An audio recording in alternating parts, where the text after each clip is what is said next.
All right, and thank you everyone for joining us. This is No Soundbites Allowed, and I am your host, Michael Voss, Dragon of the Southern Tier, and I'm happy to be here with you today. So, all right, there we go. Sorry, camera was off a little bit. And so we wanted to start off with a little bit of holiday cheer.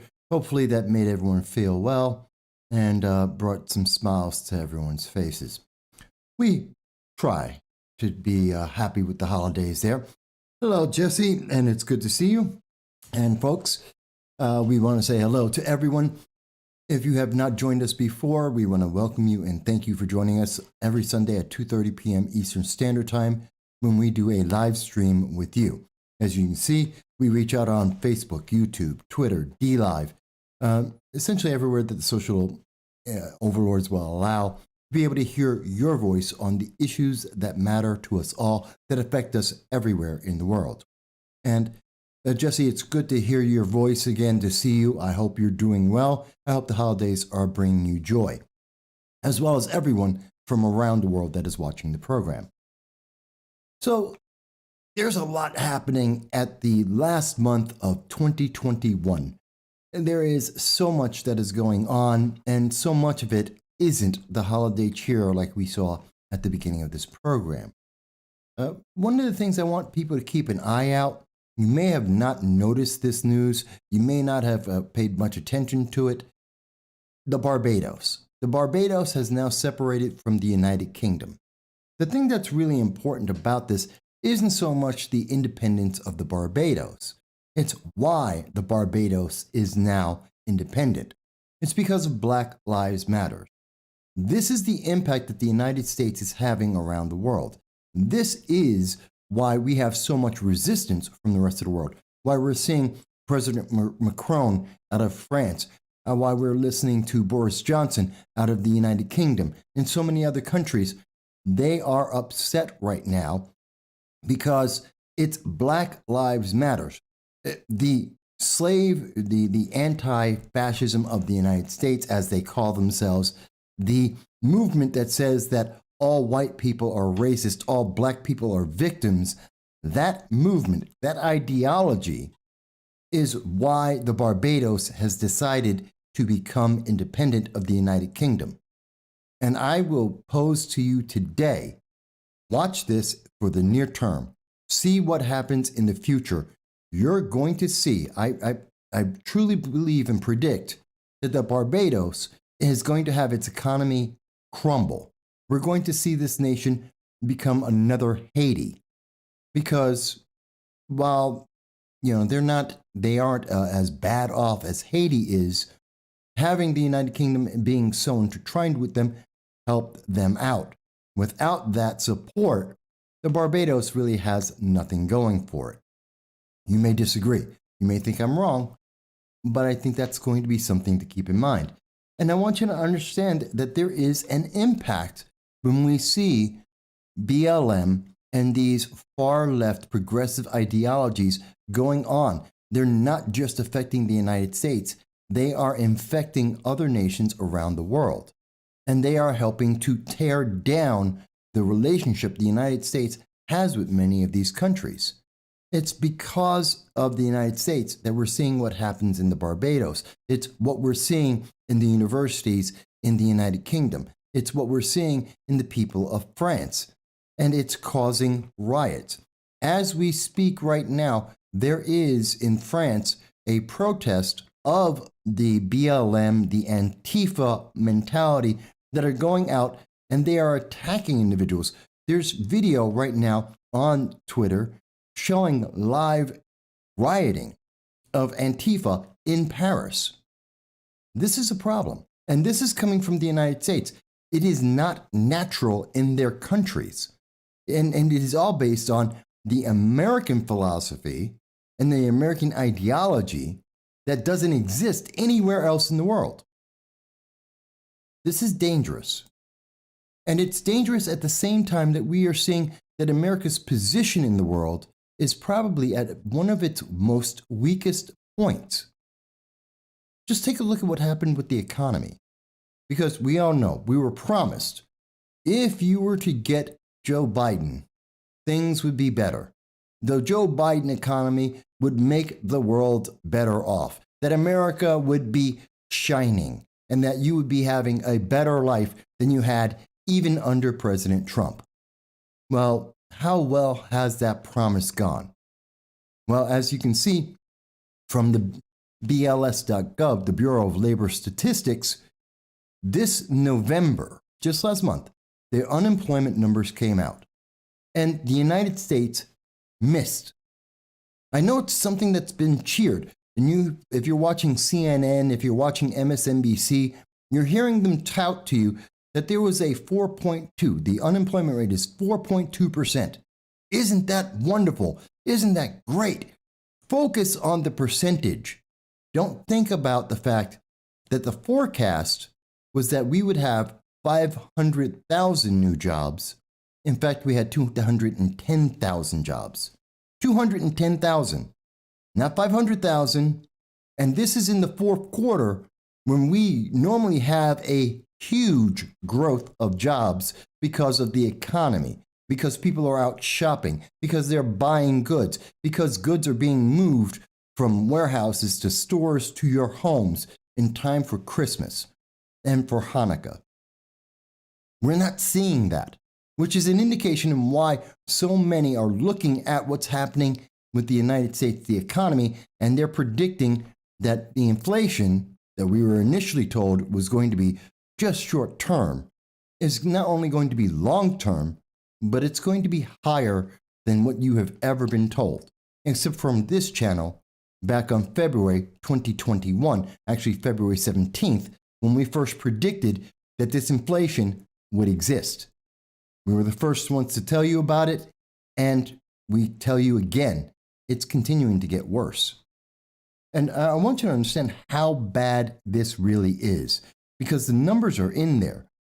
We're looking at not just being bad versus 2019. These numbers are bad against versus 2020. Even during the COVID pandemic, the numbers are worse than we could have ever imagined. Among the unemployed, the number of permanent job losers, these are businesses that have closed forever, declined by 200,000 to 1.9 million. 1.9 million businesses have closed forever. And that's 623,000 higher than in February of 2020. We have more businesses closed forever by threefold than what we had at the beginning of the pandemic.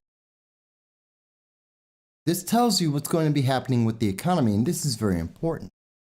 It means that the Biden administration has failed. Not only have they failed, they have no leadership. And that's something that's being evident in every aspect. It's not just an American thing, although it's affecting America first. This has an impact internationally. When we look at what's going on in China, what's going on with Russia, we look at what's happening with Iran, with Afghanistan, with our trading allies. And it's a cycle, a vortex that circles down further and further. And I wish I had better news as we enter into the final days of 2021 and we have the final days of the holiday spirit, the Christmas Yuletide. But we're here to be honest with you. And the honest answer is the economy is in a terrible position and it's getting worse. And that is having an impact. It's empowering our enemies around the world. We're seeing China step up, knowing that America is in trouble financially, and that is making them more of a world leader on the economic front. And they're taking advantage of that. They know that there's a lack of leadership. Joe Biden doesn't know how to even have a conversation with the news media, let alone the American people. And that means they have an opportunity to try and take over Taiwan. We are watching right now as Russia is putting together an entire army on the border of the Ukraine, about to engage in a war that the United States is supposedly saying, don't do it. We're warning them not to do it. But this is the same Russia that faced down Biden earlier this year. Remember back in March, back in April, when Joe Biden decided to call Putin a killer? And Putin's answer was, so what? That's the leadership that we got out of the Biden administration. And that weakness of leadership, the fact that Biden had nothing that he could possibly say. He went to the G20 summit and got yelled at. He got scolded by France and President Macron in photos that we saw and in laughter from the international news media as he wandered around in just lost at the G7 event. This is history. This is documented. It's not an opinion. It's not a conclusion. This is fact.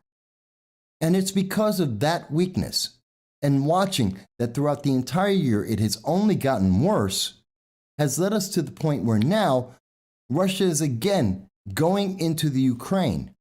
And they're taking advantage of the fact that the Biden administration helped fund several $billions to be able to provide for the Nord 2 pipeline. Remember, in the United States, one of the very first things that Joe Biden did, he shut down the XL pipeline between Canada and the United States. He literally fired 11,000 Americans, helping to hurt our economy, to take people and to make them, to destroy their businesses, to make them unemployed and dependent on the government, and then turned around and spent a couple $1 billion to give Russia the ability to have a pipeline. Well, that pipeline is being turned off in the Ukraine ahead of tanks that are now on the border as Russia is looking to walk into the Ukraine and try and take it over. They're freezing people, literally freezing the people, turning off their gas, turning off their electric, taking away their heating in the middle of a Russian winter, a winter that is so bad that that's the reason why they won World War II. And the Biden administration made that possible. This is the problem. This is what happens when you have a lack of leadership, when you have not just a weak leader in the United States, but someone who has no ability to lead. Not just that his promises fail, not that he just hurts the economy, he hurts the world.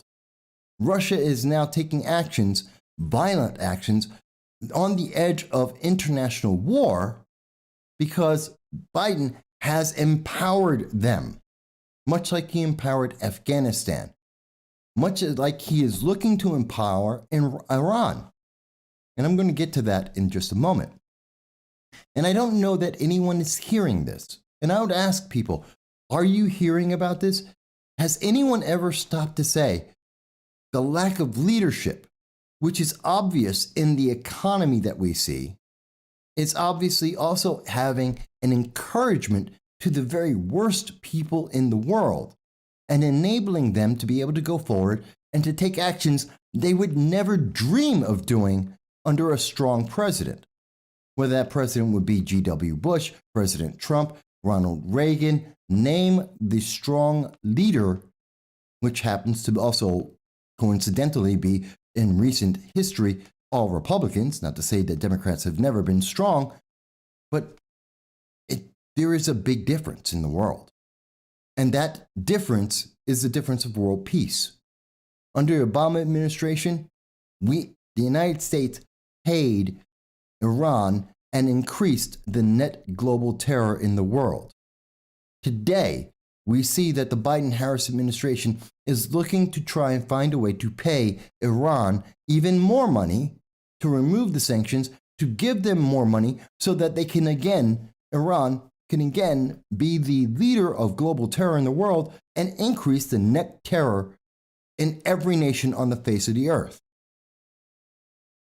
That is the antithesis of leadership.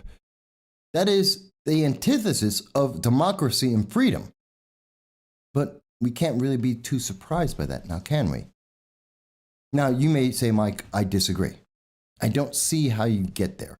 I don't see the connection between the United States economy failing, the fact that we're looking at unemployment numbers that are missing the targets, that we have fewer people working at the most busy time of the year, that you don't see how that connects to China or Russia or Iran. And that'd be a fair statement, but I'll try and sum it up the easiest way. And the quickest way I can say this is, well, the Biden administration, and tell me if you think I'm wrong, has not had a single positive thing happen. There is nothing positive since January 20th to today, December 5th, that the Biden administration can point to and say they've had a success. There's been a positive.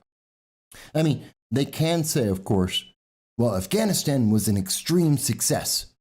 And only the Biden administration actually believes that. Over 450 Americans, at least, if not several thousand Americans, are currently sitting in Afghanistan. And they are hiding for their lives. They're desperately trying to get back to the United States, which the Biden administration completely abandoned them, left them there to die. And they have completely forgotten about them. The major mainstream media have completely forgotten about them. They will not mention them. They won't mention them, especially during the holiday season, when you got to have a wonderful, warm Thanksgiving. You got to have food and friends around you as you look forward to Hanukkah and Christmas, being around family and friends and good times. There are Americans who are standing, hiding in Afghanistan, praying that the Taliban, ISIS, and Al Qaeda do not find them because they will be killed. And the news media won't talk about it. Joe Biden won't talk about it. The Democrats, like Representative Antonio Delgado of the New York 19th, will not speak about it. Even when they are directly asked about it, they just avoid the subject. They lied to the American people. Joe Biden told you to your face on September 1st that there were only 85 Americans that were left in Afghanistan, and they might have wanted to stay. And then October 27th, we found out the truth, that over 450 Americans are in Afghanistan. Possibly thousands of Americans are in Afghanistan, abandoned by the Biden administration, and no one talks about them. They're not doing anything to get them home. That's connected. Joe Biden needs a victory. The only victory he has. Oh, the price of gas went down by 2 cents. 2 cents a gallon. That's his victory. His victory was, when you went and you had your 4th of July picnic, you got to save 16 cents versus 2020. A victory from the Biden administration. You paid 16 cents less for your July 4th victory picnics. You spent $2 less in Thanksgiving. These are the victories of the Joe Biden administration. Oh yeah, unemployment went down, but we missed the target numbers. We're not keeping pace with the growth of the population. There are millions of people with jobs that will never exist, 3 times as many as when we had the pandemic start. They're looking for anything desperately to say this is a victory. And the only thing that they have that could possibly be that is the Iran nuclear deal. And Russia and China and Iran know it. That Joe Biden is so desperate to try and find anything that he can point to and say this is a victory, to be able to try and save the 2022 midterm elections, to give any hope for Democrats to have a re-election in 2024, that he's willing to do almost anything. And they know it. So we see that Russia is going around pushing, looking to take over the Ukraine. We have China looking to take over Taiwan. And we have Iran saying, give us the money we need to increase global terror around the world. And Joe Biden is sitting there saying, well, maybe we can do all that. Just give us a victory. Just promise the world that you're talking to Iran. Just promise the world that you'll be part of the Iran nuclear deal. Doesn't matter that you're building ballistic missiles so you can be able to drop a bomb on the United States itself. on our allies in Europe, on our only allies in the Middle East, Israel. No, Joe Biden doesn't care about that. He needs a victory. It doesn't matter that we have BLM and Antifa running rampant through the streets of Paris. No, that doesn't matter. Climate change.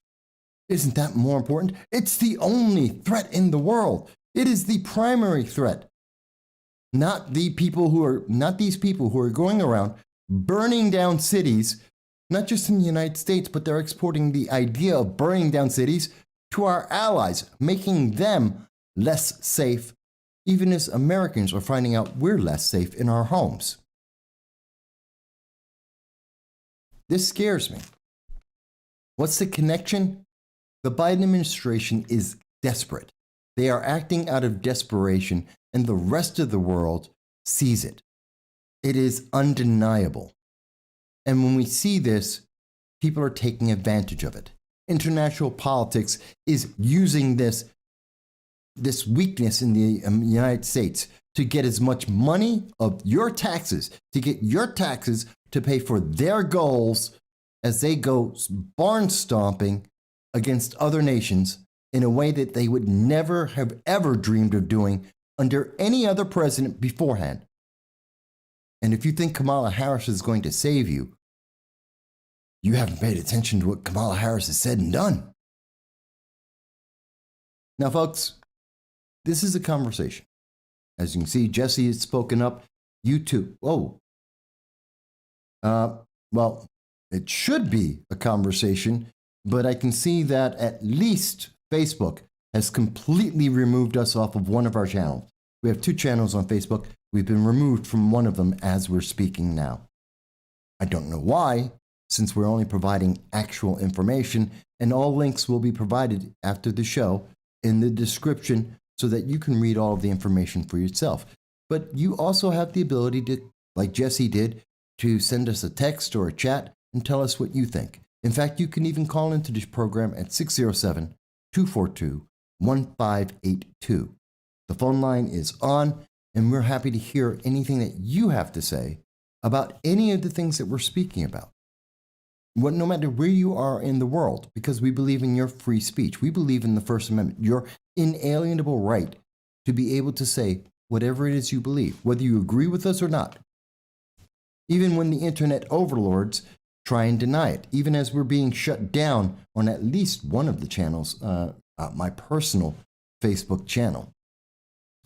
Don't know why. Is it because they're afraid of allowing you to have any free speech? Just like we've heard from Twitter. Just this week, Twitter has come out and said that they are going to be even more restrictive, that they don't believe in the First Amendment. They don't believe the First Amendment applies. And they're not the only internet overlords that have that belief.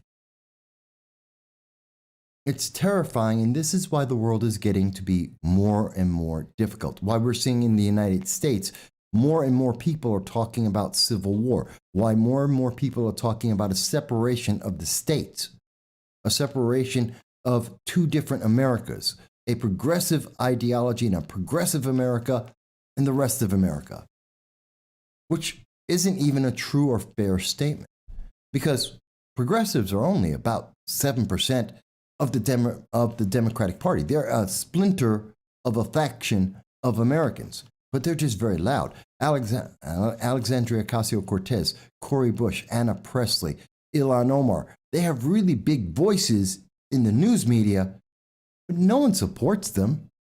No one supports their ideas. The Green New Deal isn't moving forward because it doesn't make any sense. Defunding the police is being rejected in every single city that it's been proposed or actually done. The public have voted against it. They are demonstrably saying, don't do this. This is not what America is about, and this is not what the American people believe in. But the progressives don't care agenda. They have a goal, and they don't care what you have to say as they try and make that happen. If you think I'm wrong, I want to hear your voice. Tell me how I misunderstand. Tell me how I'm not seeing the truth. Because I know you've probably heard, well, unemployment's down and everything's great and we're going to have more peace because of the Iran nuclear deal, just like in 2015. Except what was less said in 2016 by then Secretary John Kerry before he committed the acts of treason that he has been accused of in this year. Well, he told the American public, CNBC, on January 16th of 2016, that the United States had funded global terror because of the Iran nuclear deal. This is the reality. You're hearing the headlines, but you're not seeing the subtext. You're not hearing the context. No one's talking to you about it. You heard that the unemployment rate went down. Did you hear that there's 3 times as many businesses that have been shut down forever? More than in 2020? That today there are fewer businesses that exist under the Biden administration and their, American Families Plan. These wonderful ideas where they're going to hire 86,000 IRS agents to look into your bank account and to track everything that you do, to look at every single financial transaction of your credit cards, your bank accounts, your retirement accounts, tracking every dollar that you spend so that they can tax you more and take more of that money away from you to give it to Iran, to give it to Russia, which they have done. They've done it. The Nord pipeline, the Nord 2 pipeline, is a Russian pipeline. They took your money and they gave it to them, saying, oh, well, climate change is important in the United States. But by the way, we're going to increase the amount of fossil fuels being used by Russia, who don't care about the same environmental issues. I don't know, maybe it's me. I'm troubled by these things. And I think that they're incredibly dangerous. I think the weakness of the United States, as we can see, it's not just limited to the economy. It's not just limited to false promises by a politician. It's a fact that the lack of leadership has led hundreds, if not thousands of Americans to be put into harm's way.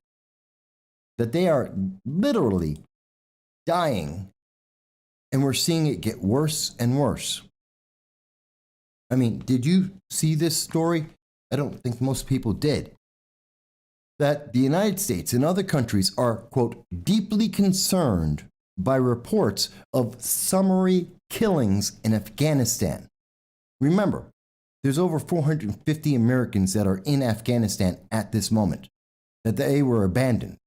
Yesterday, on Saturday, December 4th, 2021, we saw that the United States joined in many countries because the Human Rights Watch had stated that people are just being disappeared, that they are, and this isn't like on the internet when the internet overlords just take away your ability to tweet or to talk to someone on Facebook. They're dying permanently. Kind of like the Uyghurs in China. They are gone forever. They're dead. And it's in this environment where we see that the victims are dealing with the summary execution of or enforced disappearance of military personnel, of police, intelligence service members, paramilitary militia, people who had surrendered or have been apprehended by the Taliban between August 15th and August 31st. We don't even have the up-to-date numbers. And they've been doing this to hundreds of people in Afghanistan, possibly thousands. And we have 450 Americans who want to come home that are in that event, in that environment, where people are being killed systematically, even if the Taliban is trying to negotiate with the United States, with the Biden administration, saying, give them $6 billion. That's your tax money. The Biden administration is in negotiations with the Taliban to give them $6 billion of your money Meanwhile, we're seeing that there's some of the worst human rights, just atrocities, murders that are going on.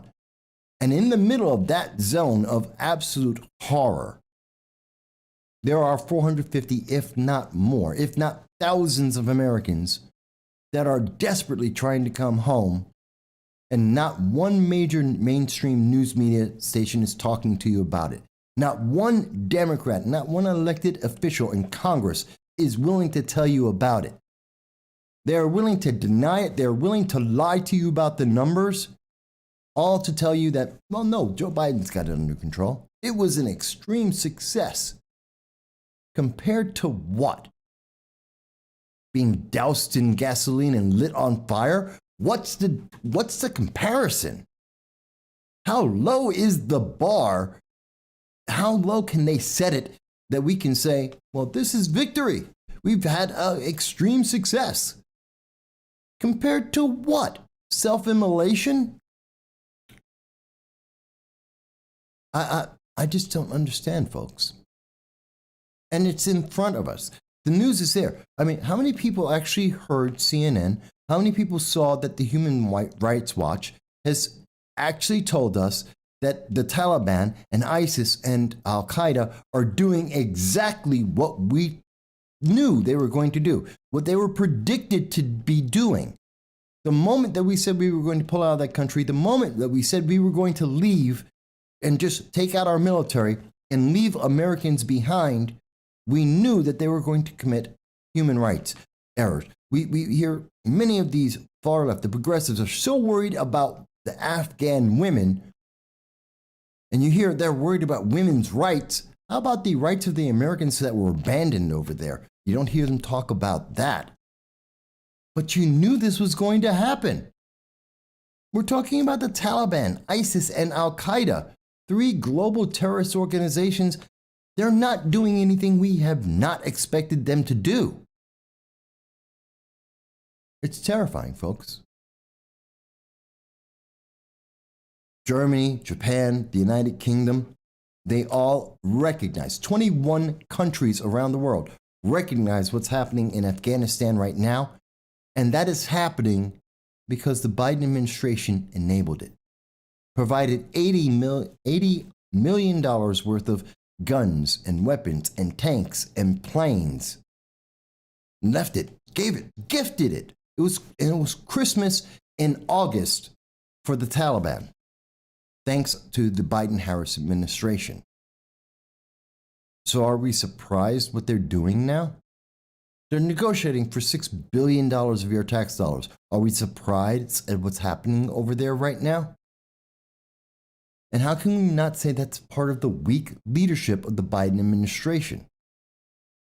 A leadership that is affecting every aspect of American lives.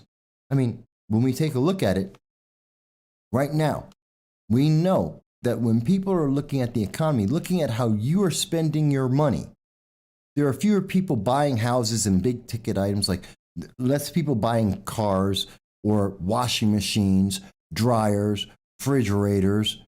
People aren't buying things anymore because people are afraid they may not have a job. People are worried about the economy. They see the increase in taxes, that all of the money that the government gave you, all that free money that you were given, gone. The inflation ate up every single one of those dollars and more. You've paid the government more in taxes because of inflation than every check they gave you put together. They just don't want you to think about it. But don't worry, it's not a big deal. I mean, even as we hear this from Moody's, this isn't a cause for concern. Don't worry about it. This is only important in the short term. How often have you heard that this year? In 2021, how many times have you been told, don't worry, it's only a short-term problem. Don't worry, it's not consistent. This is not a problem. The Taliban is taking over Afghanistan. It's not a problem. Russia is trying to take over the Ukraine. It's not a problem. China is trying to take over Taiwan. It's not a problem. We see that the Antifa and Black Lives Matters, they're threatening New York City. They're threatening Kenosha. They're threatening Portland. They're threatening Chicago. They're saying they're going to burn down our cities again. That they're going to have bloodshed if people don't do what they say. Exactly what BLM New York told to Eric Adams, a progressive. Eric Adams is a progressive. He said so himself on CNBC. Eric Adams told us he's a progressive, and BLM still threatened him and said, if you hire back 600 officers in New York City that de Blasio got rid of, there would be fires and bloodshed in New York. And this is what we see around the world. This is the lack of leadership that comes from the progressive ideology. This is our holiday. This is the time of the greatest peace in the world. This is when everyone stands back and says goodwill and cheer to men and women around the world. And everything's falling apart in front of our faces. And our economy is leading the way. Because without the economic strength, a lot of the strength of the United States falls off. And the more that the United States economy falls, the more that the Chinese economy steps in to take place, the more that communism is spread around the world, the more that socialism is made to seem normal. That's what the lack of leadership does. By the way, I don't know if people are being blocked from seeing everything that we're talking about right now. I know that Facebook is, at least one of the channels on Facebook has blocked us. I'm not sure if we're on any of the other channels besides YouTube. But I look forward to hearing your voices, folks. Please tell me what you think. Does what I'm talking about make sense? I know it's not as sexy as the Ghislaine Maxwell trial, which is happening in federal courts. You can't see it. No one can hear what's being said about the witnesses. The fact that she's trying to say that she was innocent. I know that's a much sexier story. And yes, people are concerned about the fact of the wild abandonment, the huge impact of child abuse in Hollywood and in our government, that Epstein was able to access some of the most powerful people in the world for child abuse. It is a big deal. But there's a lot else going on. Anfield mentions Facebook shut down the feed, but you're good on YouTube. Yeah, I see Facebook shut down the feed. And I'm really interested in wondering why did Facebook shut down the feed? Because the only things that we've spoken about so far have been things that are absolutely true. And BLM and Antifa are the reason why the Barbados is now separating from the United Kingdom, which is an American issue, not a Barbadian issue. It has nothing to do with the United Kingdom. We're talking about the economy. That's from the Bureau of Labor Statistics. I'm showing you data from CNN about what's happening in Afghanistan, and it is a documented fact that the Biden administration lied to the American people about how many Americans are in Afghanistan at this moment. And we haven't even gotten into the really deep stuff. I'm quoting Reuters and CNBC and CNN and the government itself. So why would they shut that down? Why would they not let you hear the news? Why is it Facebook has, and Harold, hello Harold, good to see you, thank you. And by the way, thank you Ann for speaking up. Harold, you're mentioning that you're watching on Facebook. You're probably watching under my political channel, the Voss Political Commentary. But if you were trying to look on my personal page, then you can't do it because they shut it down. Why would they do that? We've only had hundreds, literally hundreds of videos and live streams on my personal channel, on Facebook. In over 10 years, we've done hundreds, and they're now shutting it down. Why do they not want you to hear a voice, to be able to share your voices? That's the thing that scares me, because someone can come up and say, Mike, you're wrong. BLM is a wonderful thing. BLM is the greatest thing to happen to the American politics. Black lives matter. Yes, Black lives matter. So do all lives matter. Everybody's life matters. But no, you have to understand, Black lives are special. Why? Why are they special? Human beings' lives are important. I mean, that's why we have the Supreme Court is currently talking about abortion, that they're going over the abortion debate. Because a life matters. All lives matter. And after 15 weeks, we are able to have people, to have babies, to live outside the womb, viably live, premature babies that they may be, that can live and grow up to be functioning adults. Their lives matter, don't they? Even if they're, especially, I would say, if they're Black babies that are 15, 16, 20, 24 months old, don't those Black babies' lives matter? Don't they have rights too?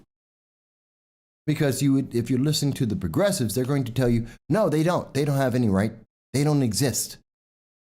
They're like the Americans in Afghanistan. They don't exist. And the fact that the Biden administration is not willing to make a statement about this, to stand up and say that lives matter, unborn lives matter. You know what? That's a lack of leadership too. And the world is paying attention to it. Now, and again, you may say, Mike, you just don't understand. Okay, tell me why. Tell me why what I am saying isn't correct. How they're not all connected. I would love to say it's all just because of Joe Biden, because Joe Biden his mental facilities are deteriorating, that he's falling apart in front of our eyes. And that while that's true, that's not really the fault. That's not the thing that's leading it. We can replace a president. We have the 25th Amendment. Kamala Harris could take over in a second. She could have taken over already, except it's not advantageous to the Democratic Party's political goals. They don't want her to take over until January of 2023, which will allow her to theoretically run for president twice, that she could get 10 years in office.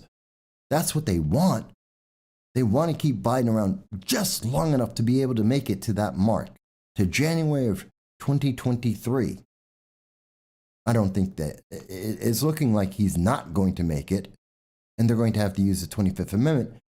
But do you actually think the country would be better even if Kamala Harris is in charge, if Joe Biden was no longer in the picture? Maybe you would understand some of the conversations, some of the answers that we're getting. Maybe you'd understand them a little better, but the politics would still make no sense. We still have Kamala Harris, the same kind of progressive, trying to defund the police.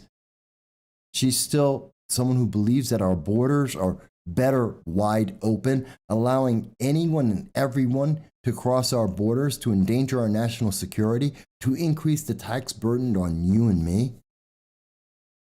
That's not just Joe Biden. That's Kamala Harris. That's the progressive movement. It's the far left activism. So that doesn't change. And that activism is what's being exported to the United Kingdom, to France, to Germany, around the world. And it's not helping any nation where it's being introduced. Mike Bowie mentions they shut you down because they can. They don't need a reason. Well, theoretically, they do. They're supposed to tell me why. They're supposed to give us a reason and not just arbitrarily take an action, to just suddenly do something because they have the power to do so. Because isn't that an abuse of power? Isn't that what the left is accusing the right of? That we abuse our power as Republicans and conservatives, and we're holding down the far left. We won't let people be able to speak. Meanwhile, we are seeing live that that's happening to me right now. For talking about what's in the news as we speak. Talking about the reality of what we're seeing here. And I can tell you that I'm checking right now to see any notification that I could have possibly received from Facebook. I'm trying to find out if they're going to give us any answer live that I can share with you about why they're trying to silence me. Besides the fact that I'm a black conservative Republican, because ultimately that's the reason. Because I'm a black conservative Republican and I don't fall in line with the approved message that comes out of BLM and Antifa and from the mouth of Nancy Pelosi and Chuck Schumer and Alexandria Ocasio-Cortez. Ann mentions, I worry that pretty soon the tech censorship going hand in hand with governmental overreach, we don't have much time to carve out a space for freedom and individualism before it's too late. We don't have to carve that out, Ann. It's already inherently guaranteed under the Constitution. Unlike when we hear this, the new CEO of Twitter, when he comes in and he says, Twitter does not follow the First Amendment. They don't believe in that. That's not their guiding principle. That they want to edit what people can say and how they say it. That's not freedom. And that's destroying the freedom that already exists. We already have the freedom of speech. We already have the First Amendment. We share that around the world. There are people who are watching this program in China, and I know that they're doing so at high risk to themselves. There are people who are watching this in the Middle East, that are watching this in communist nations. I see we get this program watched in over 100 countries around the world. And people watch this. They want to hear. They want to hear that America is going to continue to be the beacon of freedom around the world. The 47 leaders of Hong Kong, before they were made to disappear by the Chinese Communist Party, when they were out there singing, waving American flags, singing the American anthem, because they wanted a glimpse of the freedom that we have in this nation. And Twitter and Facebook and Joe Biden and Kamala Harris are happy to take that away from you, saying you just can't say that. You can't think that. That's what worries me, that the CEO of Twitter thinks that Twitter is more powerful than the US Constitution. That looking at Facebook, looking at Google, they believe that they're more powerful than our laws and our members of Congress. That's what's terrifying. That they're making us have to believe that our freedom, especially our freedom of speech, comes from them and not our birth. And that's something I believe for everyone in the world, even when your government doesn't believe it. As we've said before, we believe you have the unalienable right to free speech. You are born with that right. You were created with that right to be able to express yourself. And the only times you can't is when some oppressive authoritarian government is trying to stop you because it's not in that government's advantage. Dictators try and stop people from being able to speak and being able to have firearms and being able to spend their money because it's not in the best interest of the dictator. And how is that different than what we see with BLM and Antifa and the Biden-Harris administration? And if you think I'm wrong, I'm open to hear you tell me why. If you think I've misunderstood, I'm more than willing to hear that argument, hear that discussion. I'm not here to berate you. I'm here to understand. But I think as we look at this, I think we're all seeing this, and that's why we need to speak about it. Because if we don't speak up, then they start shutting you down. They start killing the feed. They start telling you, you can't say that. You can't be black and be Republican. God knows I've been told that a lot, especially in the last year and a half, 2 years. Been told by a lot of, almost always, white people, not because I don't like white people, but because it's just ironic that I have had crowds of Antifa and BLM members, almost all of them, I'd say 90% of the crowds being white, walking up to me and telling me that I, as a black man, cannot make a choice of my politics because they don't approve of the choice I am making, that they believe I have made the wrong choice and that I am no longer black or Hispanic, that I am somehow white because I made a choice they didn't approve of. The levels of irony and confusion and just subversion that are involved in being able to make that statement are mind-boggling. Because they don't want to hear the truth. They don't want to hear the truth that we have problems. I'll give you another example of where the problem is. So you may recall, I think we all know, about the young man, a very troubled young man in Michigan. He goes out and he had a school shooting. A lot of people started paying attention to that. The media wanted to talk about that instead of talking about Ghislaine Maxwell and the pedophilia that has infected our government, that is swarming through Hollywood. They didn't want to talk about that. So they wanted something else, and they focused and they have magnified and they have focused laser point, pinpoint attention on this school shooting. And part of that was the fact that the parents have now been charged with a crime. And the crime is they're the parents of a kid who's deranged, essentially. Now, they call the claim, no, they say it's involuntary manslaughter. And the parents have pled not guilty to involuntary manslaughter. Let me ask you something, folks. Are you responsible for what your kids do? It's an important question. And I really want to know, are you responsible for what your kids do? There's a reason why I want to ask that question. And let me ask this. Lana Zach, thanks so much for joining us. The parents. I want to ask this question here. Hang on one second.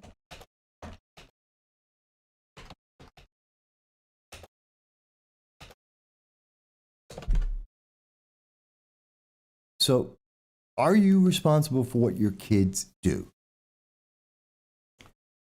And that's what we're hearing, that these parents are it's being stated about these parents, that their child went to a school, shot people, that their child made the decision that the only answer in life was to take innocent lives, that was the only conclusion he could come to. And so he got a gun and he went to school and he went to shoot people. Now, I will tell you, there were failures at the school's level, among the teachers and the principal. The parents failed to recognize what was going on. Lots of people failed. But who's responsible for that gun going off? Is Alec Baldwin responsible for holding the gun as it miraculously decided to jump to life and fire itself? Because he has told us on ABC News, Alec Baldwin had his interview and said he didn't fire the gun. He never fired. He never pulled the trigger. He's not responsible. Now we have the same, and it's the same argument that we're hearing about the Michigan The kid isn't responsible. The parents are responsible. They committed murder because it's like they planned this. And I have to ask you, and if that's the case, where does it end? Anne mentions, I don't think the parents should be charged. From what I know about the case, it sets a dangerous precedent. And that's my point. Because where does it end? Remember, the United States is supposed to be a nation where the sins of the father are not carried over to the children. You're not responsible for what your parents did. Then again, your parents aren't responsible for what you do. Once you're a grown adult, or if you do something horrific, that's on you. Columbine, you know what? Does that mean the parents aren't negligent? Look at Columbine. Yes, they were. In Michigan, there is evidence that the parents were negligent. Absolutely. That they didn't comprehend, that they believed that their children were angels, that they would never do anything so crazy. Didn't you hear the same thing in Austin, Texas, as the black kid who most recently also had a mass shooting, which was taken off the news? Remember, that was removed. The young man, 15 years old, shot a school and said, "Oh, it's because I was being bullied." He is the bully. And so that was okay. And his parents, no one questioned his parents and said, "Well, your parents have to be charged as well because you got the gun and you went into the school." Why is it that black kid in Texas, those parents weren't being charged with manslaughter, but now we see in Michigan they are? Mike mentions, at least the Women's Tennis Association will stand up to China.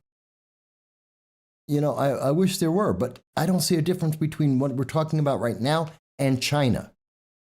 And I know in January, I look forward to speaking to a friend of mine, Lily Tang Williams, who's going to be running for Congress in New Hampshire. She's been on the program twice before. And Lily grew up in China under Mao. She actually saw what Chairman Mao did to people, how it destroyed people's lives. She's one of the strongest advocates for the Constitution that I have ever seen. She is a naturalized American citizen, has been here for well over 25 years, has a family, wonderful woman, and she can't stand the communism we're seeing. And I think that she would agree with me. I don't want to speak for her, but I think she would agree with me. I think Larry Sharpe would agree with me. I think Claudia Tenney, Congresswoman Claudia Tenney, would agree with me when I look at what's going on in Michigan and I say, why are these parents being arrested for a crime they didn't commit? Why is it that we are suddenly creating a new standard in America that invalidates the tradition and the legal precedent that you are not responsible for what your parents did, nor are your parents responsible for your actions? When you make the decision to take a life, that is not the fault of your parents, that is your fault.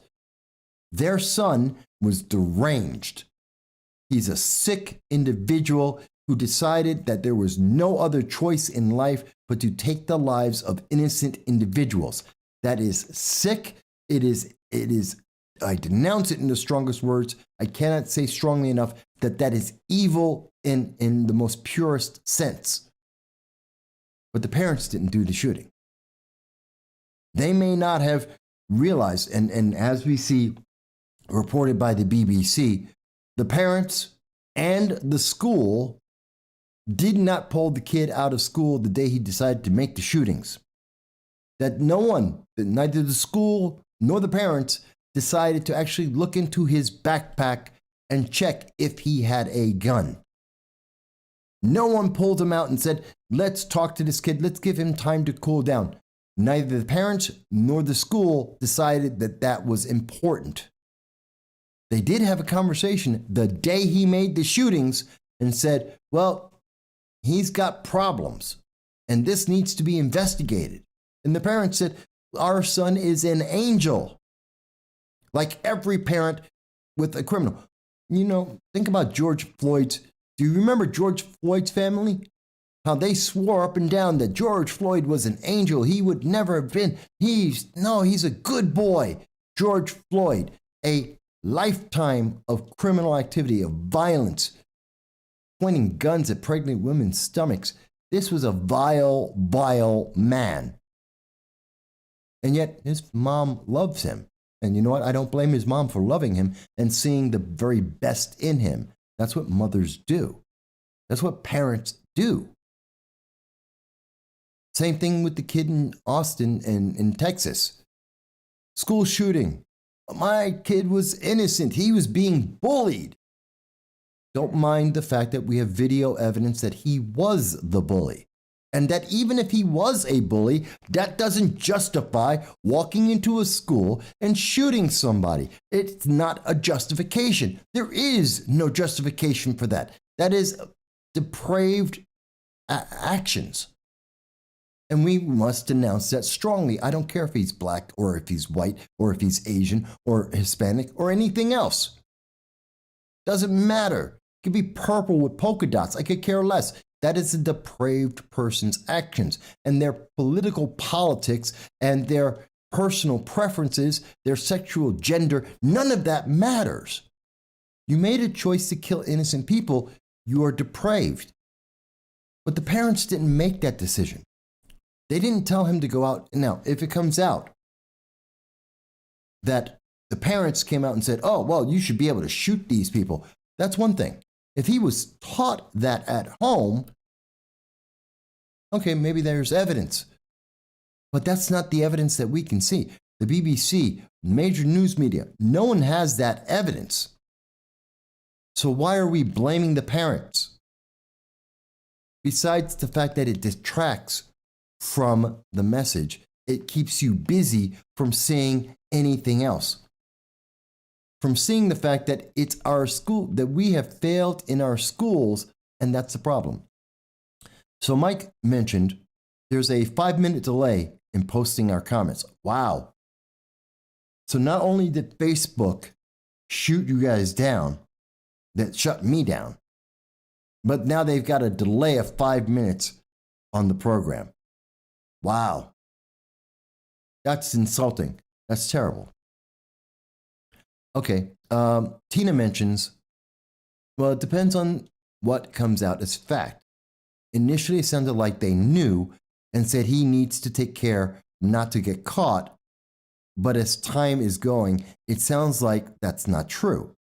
Now, if he had a mental illness and knew it, and they brought the gun for him, then they bear some responsibility. The crime should always go to the person committing it, and anyone on the periphery aiding does bear some responsibility. Also, I have a question. Was the gun registered to the kid or the parents? If they bought it for him but registered in their name, they're responsible. So, to answer Tina, I agree with you. The gun was bought by the father and was registered in the father's name. It appears that the father wanted the gun to protect the home. It was in his nightstand in his bedroom. As far as we can understand, based on the evidence coming out of the BBC and news media at this time. The son found out where the firearm was and took possession of it.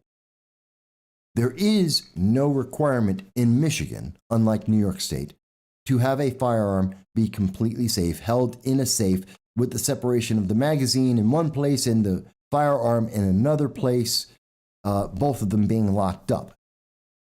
But that's a provision that we are seeing. There is a provision in New York State law that the New York State Assembly has tried to pass.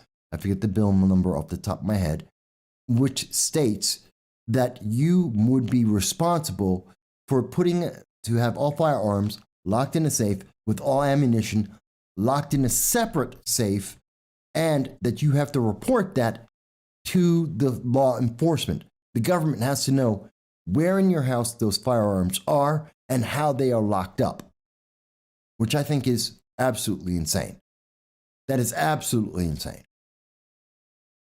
But the other side of that is when we give people the freedom to not have to lock up the gun, the firearm in one place, locking up the ammunition in another place, and telling law enforcement, telling the government where everything is at.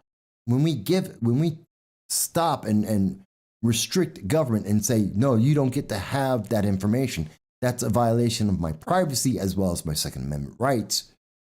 Then we have the other side of it, which is this case in Michigan, where the parents had a firearm and the kid was able to get a hold of it. Does that make the parents responsible? No. No. There are roughly 350 million guns in America. 350 million guns.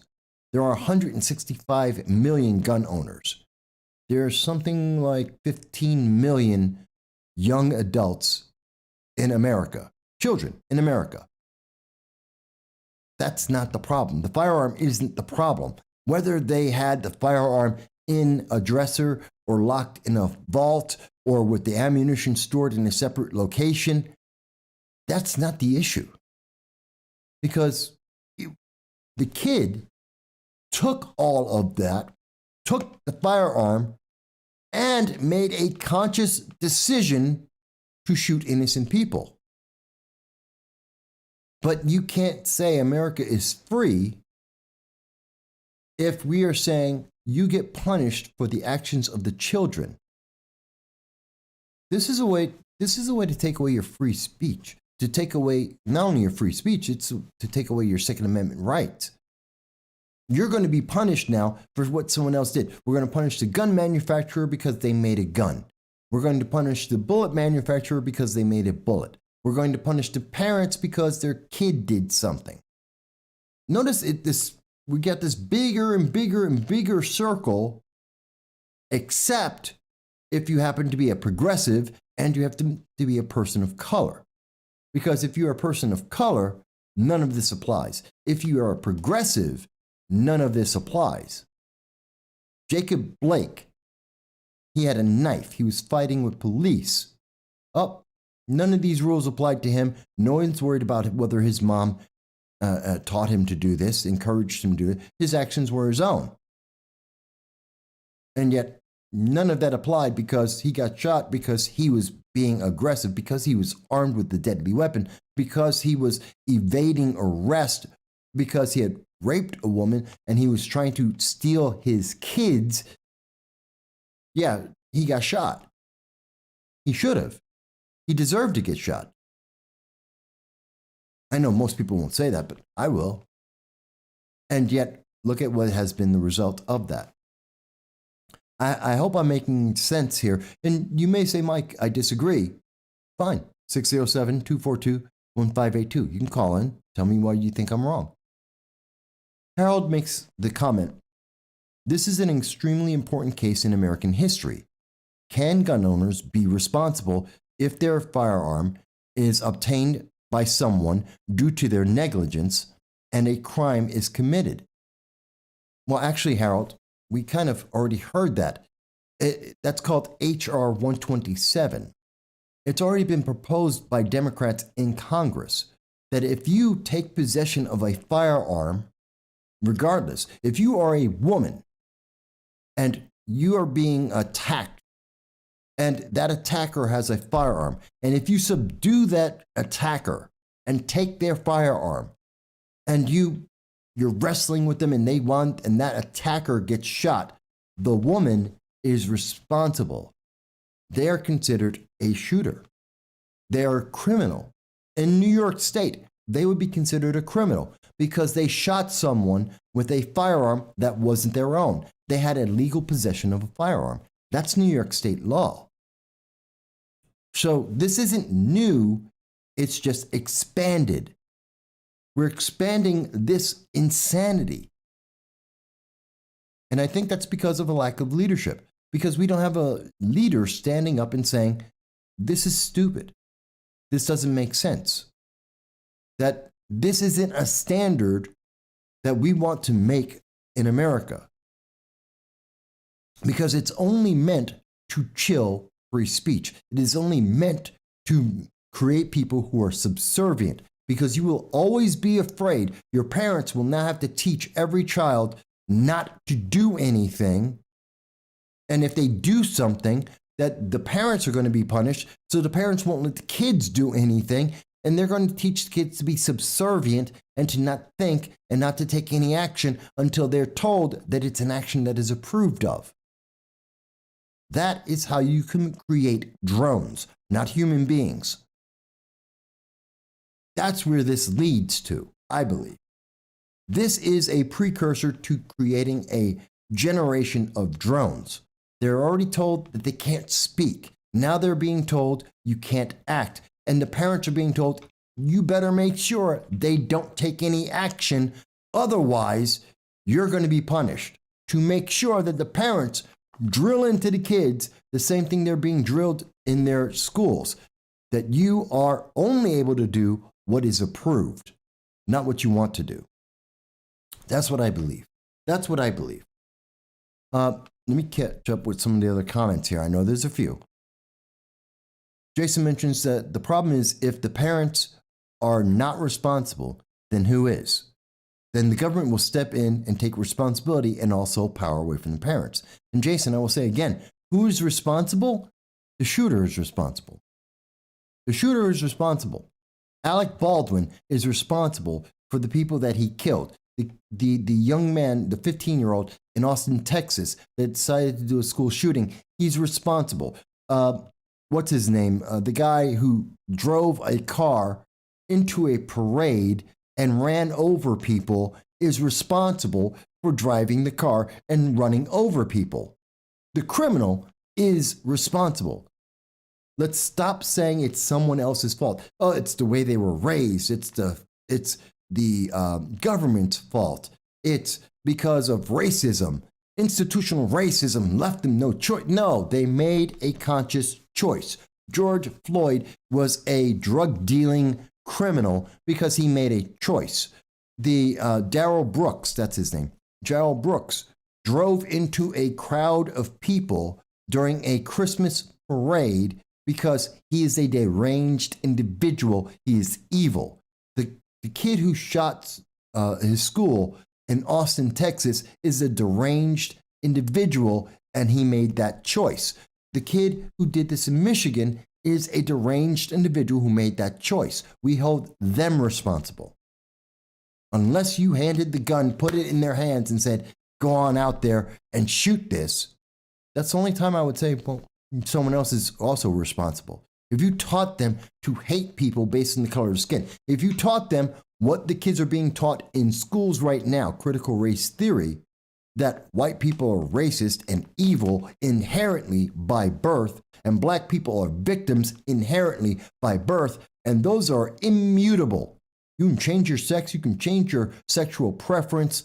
You can even change what you are. You can say, I'm a toaster. You can say, I'm a cat, and that's okay. But you cannot change the fact that if you're born white, you're a racist. If you're born black, you're a victim.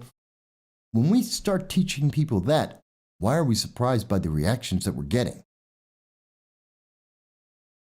At least that's the way I'm seeing it. But you may disagree. Let me catch up to some of the comments. But I hope that I'm making myself clear. And if I'm not, just let me know. Tina mentioned, this is where facts matter, not knowing the facts. I saw some reports that the father in Michigan bought the gun for his son. That's not clear as far as I know. Not that the kid took it without permission, which is what I have seen reported. Again, different. It's still unclear completely. And that the school contacted the parents to say he was ordering ammo online at the school. Yes. That is when the mother said, next time don't get caught. Yes. If they had knowledge of and gave the kid the gun, then they do bear some responsibility. If all that comes to be false, then the kid is 100% responsible. Yes, the kid was ordering ammo. Yes, he received a text from the mother saying, don't get caught next time ordering ammo. Yes, the school said, this kid should go in for some kind of treatment, have a counselor. The parents were not really interested in that. So there's nuance there, but a kid ordering ammo isn't the equivalent of, and I'm going to shoot up my school. There are lots of kids who order ammo. Does that mean they're all going to shoot up the schools? There are kids who look at guns. For lots of reasons, whether it's because they're playing a video game or because they go out hunting or because they have been taught how to use a firearm by their parents. So again, we're in a very blurred area, and unless the parents explicitly said, you should be able to use this gun to kill someone that doesn't agree with us, that we don't like, whether it's because of racism or classism or sexism, unless the parents were directly saying that, I don't believe they are responsible. And we shouldn't be charging them, definitely not responsible enough to charge them with murder because they didn't do it. I don't know. Well, let me go back to Harold mentions parents are responsible for their kids' actions. That's pretty established. If a 12-year-old throws a rock through a windshield, you don't sue the 12-year-old for the cost, you sue the parents. Well, Harold, that's only sort of true. Because if your kid goes to a BLM riot, no, the parents aren't held responsible for the arson that the kid creates. No, we are seeing that there is a separation, that you're not always responsible, that the parents aren't always held responsible. That's not true. That's not true by law. That's not true by our media presentation. So that's not correct.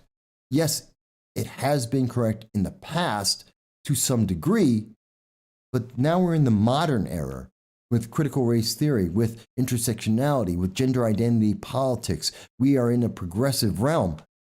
That's no longer true. Jason mentions problem is minors are not charged as adults. They should be. And in this case, well, the kid is being charged as an adult, as he should well be.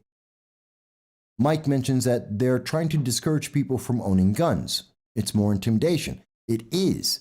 Now, if your child is talking about owning ammo, if they're trained to be able to use a firearm, something that we used to do in the 1950s, now the parents are responsible and you're being looked at as if you are a criminal.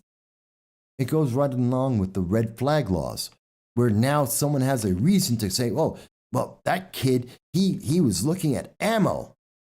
We need that kid's a danger to himself and his community. The parents are dangerous.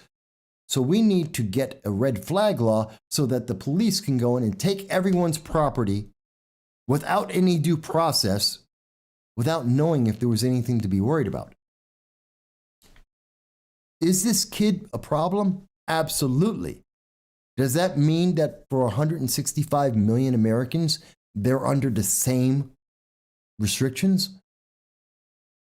When the shooter in Seattle, when the Antifa shooter walked out and shot a man, just shot him dead because of his politics, we were told over and over the actions of that one man didn't represent Antifa or BLM or people in America.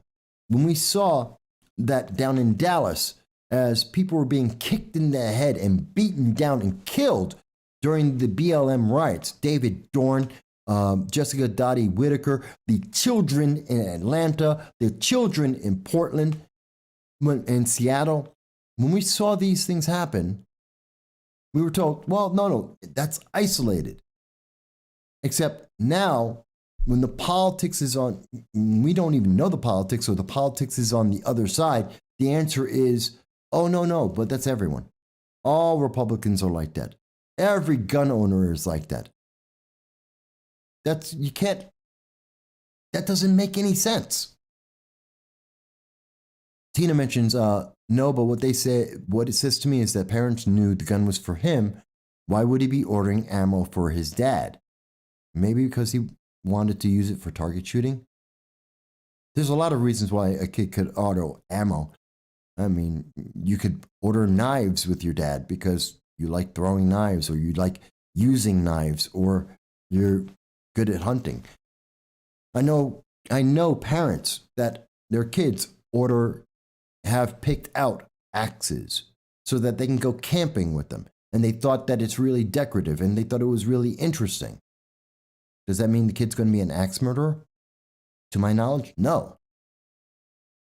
So it's not necessarily, that doesn't mean the parents are responsible or that the gun is for the kid.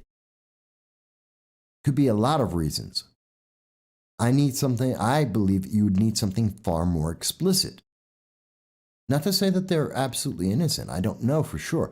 But I don't believe that we've seen enough evidence to justify saying that they are responsible for these murders, the same as the kid in actually committing the murders. I just don't see that. The standard should be higher because the precedent it sets is, again, you shouldn't have a gun. You shouldn't exercise your Second Amendment rights. If you do, you're responsible for everything that happens beyond that. The gun manufacturer is responsible. The bullet manufacturer is responsible. Why isn't the school and the government responsible? If everyone else is responsible for the actions of that one deranged individual, why aren't we suing it? Why isn't the government and the schools, why aren't they involved as well? What about the political movements that have taught our kids for decades, and in particular in the last year and a half, have taught our kids that the proper way to deal with with disagreements is violence? The answer of Antifa and BLM and the far left is when someone disagrees with you, well, that's a microaggression, so you get to use violence against them. How many times have you heard this on college campuses, on TV, on social media? Microaggressions are aggressions, therefore they are equivalent to violence. That is violence against someone, to disagree with someone, to say something that they are offended by, and therefore you're entitled to enact violence against them. Isn't that also responsible for what we're seeing with the school shootings since 2020? Because if it isn't, then we're saying that it's not, that there's a separation. Where's that line? Where is the line? I'm saying that the line is if you are involved and you directly teach this child to be able to be, that if someone is disagreeing with you, to use violence, that violence is the answer to the problem, then yes, you're complicit and you need to be charged. If that's not the case, then no. Hey, hot chicks. It's good to see that you're here with us. Thank you. Jason mentions, I thought the parents were trying to broke a court order. No, they were charged. Jason, the parents were charged and they may or may not have been running. They were found in a art gallery. The art gallery dealer, the owner of the art gallery, is now being looked at for charges that they may be arrested. Again, the web just gets bigger and bigger. The parents did have $4,000 that they had taken out of a bank account as they were on the road. So it's a question of, were they trying to run or were they just trying to lay low in the fact that you had all this media attacking them and their family? So maybe not. They didn't break a court order, though. They were charged with a crime, but they weren't under arrest. So they needed to be brought in to be arrested for the charge that was put against them. It's not quite the same thing. Tina mentions, that is where we agree. We really need more facts to make a determination. And all these news outlets that report without actual facts cast doubt. My point is why actual facts are important, and maybe the police have it and we don't, or the police are being politically pushed to make it. This is an issue. We just don't know yet. And I understand that. And that's why I'm saying I need more evidence to make that decision. But we have to start with, what is the line? Now, I don't trust the news media, and that's why I'm looking at the BBC and not CNN. Because CNN were people who were telling me, after the trial of Kyle Rittenhouse that Kyle Rittenhouse crossed state lines with a firearm, which is a blatant, absolute, irrefutable lie. That's not true. He didn't do that. We have the news media like MSNBC that are phrasing the Kyle Rittenhouse shooting such that people believe to this day that the people that were shot were black, which is a lie. That is not true. It is refutably, absolutely incorrect. But that's because the news media is trying to set up a mindset in the vacuum of leadership that is coming from our highest levels, including Joe Biden and the presidency. What we're seeing is that lack of leadership is allowing all these other groups to run ramshod and just to do the insanity and to try and change people's minds without all information. Could these parents be responsible for what their son did? Maybe. If they taught this kid to use violence to resolve his actions, that they trained this kid and showed him where this gun was so that he could use it to be violent to resolve a situation. That would make them culpable. That I would agree with. If they owned a firearm, that doesn't make them culpable. That's like saying that Kyle Rittenhouse had a gun. So everything that happened after that, well, he had no self-defense because he owned a gun. That's insane. That's the message that we get from the news media, but that's not correct. They owned a firearm. That doesn't mean that they taught their kid to use it for this insane violence. I need to see more evidence before I can go with this news media saying, oh, well, they're just absolutely guilty and they need to be thrown in jail, or to agree with the DA and the prosecutor saying, well, we need to prosecute them as accessories to a crime. But I find this to be troubling. And what I see is the rest of the world is seeing this as well. And they're seeing that America is falling apart. And that's why we see that Russia is running around and they're trying to take the Ukraine. And the United States has no strength to try and stop that. They can't prevent it. They're not even trying to. Well, they're trying to, but they can't. And honestly, the United States isn't really trying to stop Russia because the United States needs Russia. Remember, the United States is trying to make the Iran nuclear deal right now. Iran doesn't care what Joe Biden has to say. So Joe Biden is turning to Russia and China to try and put pressure on Iran to take the Iran nuclear deal without giving away everything, because that's what Iran is asking for. Iran is holding out saying, we want more money, we want more freedom, and we want to guarantee that you can't possibly stop us. The United States is saying, we don't want to agree to all of that. We don't want to give them more than what we've already given them. We don't want to give them more than we gave them in the past. China, Russia, help us.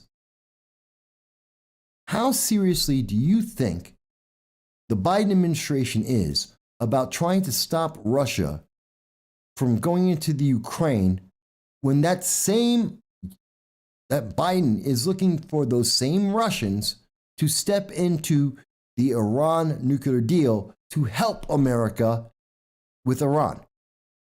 That Joe Biden, the same guy who's pissed at Russia and he's pissed off at China, the same China that the Biden administration won't say a word about the Uyghurs and the people, the Muslims in China that have disappeared, the Hong Kong leadership that have disappeared, the threats against Taiwan that Joe Biden doesn't even want to address, that he can't even speak about, and we're waiting for them to back us up?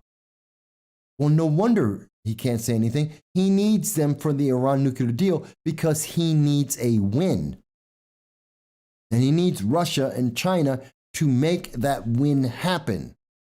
How seriously could he be about trying to protect the world or protect American interests when he's relying on the very same people that he's now telling us, oh, well, they're doing bad things. It doesn't make any sense. Jason mentioned, in this case, speaking about the Michigan school shooting, I would say that the parents are not responsible because he should be tried as an adult. Adults are fully responsible for their own actions. I always believe any kind of shooter, whether it's a mass school shooting, a mass shooter, if it's a drug dealer on the corner, you made the choice, you're responsible for that.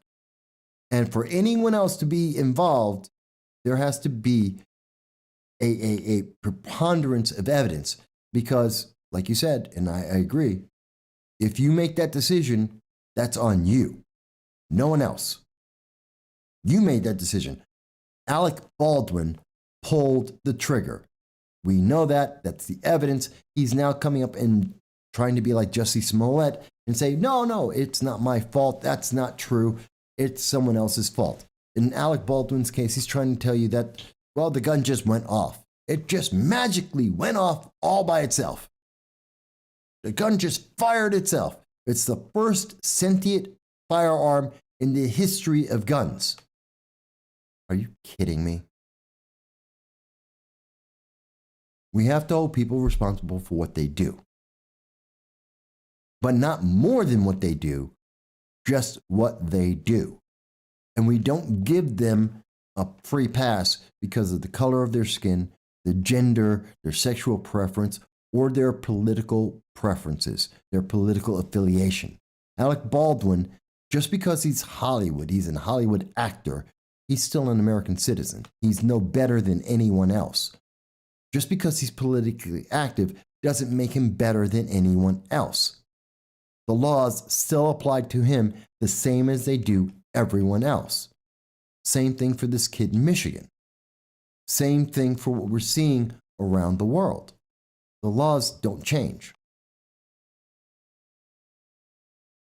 If the kid has a Jason mentions that, well, there's an exception if a kid has a neurological disability, then you should blame the child. No, it's still the kid.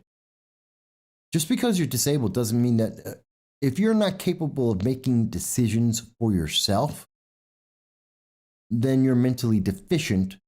That's a different category. That means you're the same thing as insanity. You have no understanding of what you're doing. That's no one's fault. If you don't understand what you're doing, then you don't understand what you're doing. If you're mentally deranged, well, that's understood. You went and did a mass shooting. Of course you're mentally deranged. That's still on you. He knew what he was doing. If he didn't know what he was doing, he had no concept of what he was doing, that still doesn't make it the parent's fault. Just because he was born defective doesn't mean that he's suddenly absolved of what he did. Does it place that burden on the parents? Oh, had a problem for the system. And I don't think much of the internet overlords like what I'm saying. But I want you to understand, folks. I mean, again, I'm going back to leadership and clarity. And we should have some leadership and clarity. And we're not getting that.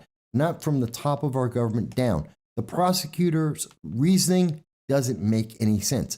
It sets a legal precedent that is going to be used against American citizens. It is going to be used to punish you. No different than the IRS going into your bank account and tracking every dollar that you spend, and like Lois Lerner saying, you gave money to a conservative or a Republican candidate, or you didn't give money to a progressive candidate. So we have to investigate you. We have to punish you. This is a punishment. And that's a problem, because this sets a precedent for how to punish people. And we have a leadership in our government that is deficient. They're busy trying to tell you that we lowered gas by 2 cents a gallon. We are heroes. We had an extreme victory as we abandoned 450 Americans to the Taliban who are committing human atrocities as we expected them to. But it was a victory. We're teaching our kids to hate each other on the basis of the color of their skin, that they are born as evil and racist or victims. A system in which nobody wins. There is no victor. If you're white, then you're an evil racist. If you're black, you're a victim. Nobody wins. We are creating a system without leadership, with complete anarchy, where the rules are broken broken and bent on a regular basis, and it's only being done to be able to punish people, because the elites get to use these mishappen laws and this overreach of government power to punish people for stepping out of line. I hope I'm making this clear. I hope people can see that. Maybe, I'm not saying that you have to agree with me. I want to make sure, do you understand where I'm seeing this and where I see the problem, and how leadership can help resolve this, because it gives us a guideline to go by. It gives us somewhere, a path to start from. It gives us a hard line rule that we can all live with, because as a society, we need to have an understanding of the rules. Otherwise, there's nothing but anarchy. If we can just make it up, if we can pick and choose which laws exist, which ones we can apply, which ones apply to whom, if it's all arbitrary, then there are no laws. And the more arbitrary it becomes, the more chaotic it becomes, the more that other countries will take advantage of that situation, as we're seeing with China, as we're seeing with Russia, as we're seeing with Iran. They're seeing anarchy growing and a lack of leadership that allows that anarchy to grow. And so they're reacting because they're going for their best interests. If America isn't looking out for the Ukraine, if we're not looking out for our own people as they are surrounded by the Taliban, ISIS, and Al-Qaeda, if we're not willing to take care of our own people, then we're definitely not going to take care of the Ukraine or Taiwan. And we're going to let Iran get a nuclear weapon so that they can use it against Israel and Europe and America. Because why wouldn't we? And that's what troubles me. Jason mentions the Biden administration is putting America last. Biden is being paid to fail. I don't know if he's being paid, although, yes, Hunter Biden has received millions of dollars, and God help us, there should be an investigation on that. But I think Biden's just lost. I don't think he knows what's going on. As DJ Jesse says, Biden is a puppet. I agree, because he's mentally deficient. And in this case, his mental deficiency is he's being told what to say and who to speak to and what to ask and how to answer. And that is an abuse. That old man needs to be he needs to be taken care of. As in, he needs to go to a nursing home or something. He doesn't need to be paraded around and used like a suit that people are putting their ideas into and just pushing them out there and say, go say this. It's not helping anyone in the world. Not the United Kingdom, not France, not Germany, not Australia, not Canada, nowhere in the world is benefiting from the Biden-Harris administration and these ideas that they're putting forward. DJ Jesse mentions, could you imagine if Trump just left the podium and didn't take questions? No, I couldn't imagine that. I couldn't imagine that with President Bush or President Clinton, Ronald Reagan, Jimmy Carter. Even Jimmy Carter, as abysmal as he was, and as much as he was being beat up on for the complete failures, and now this is before most people were born. Many of the people watching this was well before there were even personal computers. Back in the 1970s, Jimmy Carter, this is the start of problems with the Ayatollah and Iran as a religious fanatical government, they captured over 400 American citizens in Iran as the Ayatollah took power and put in a fanatical Muslim religious regime.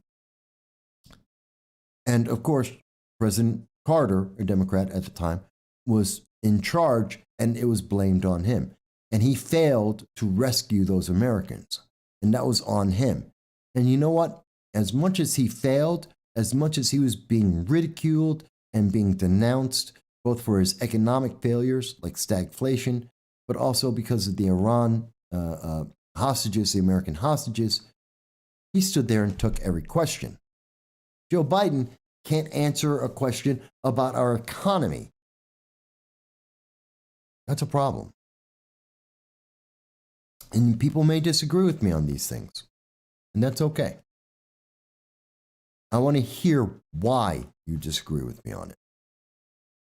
Let me explain why I think the leadership thing is so important and how much anarchy we get when we don't have the leadership.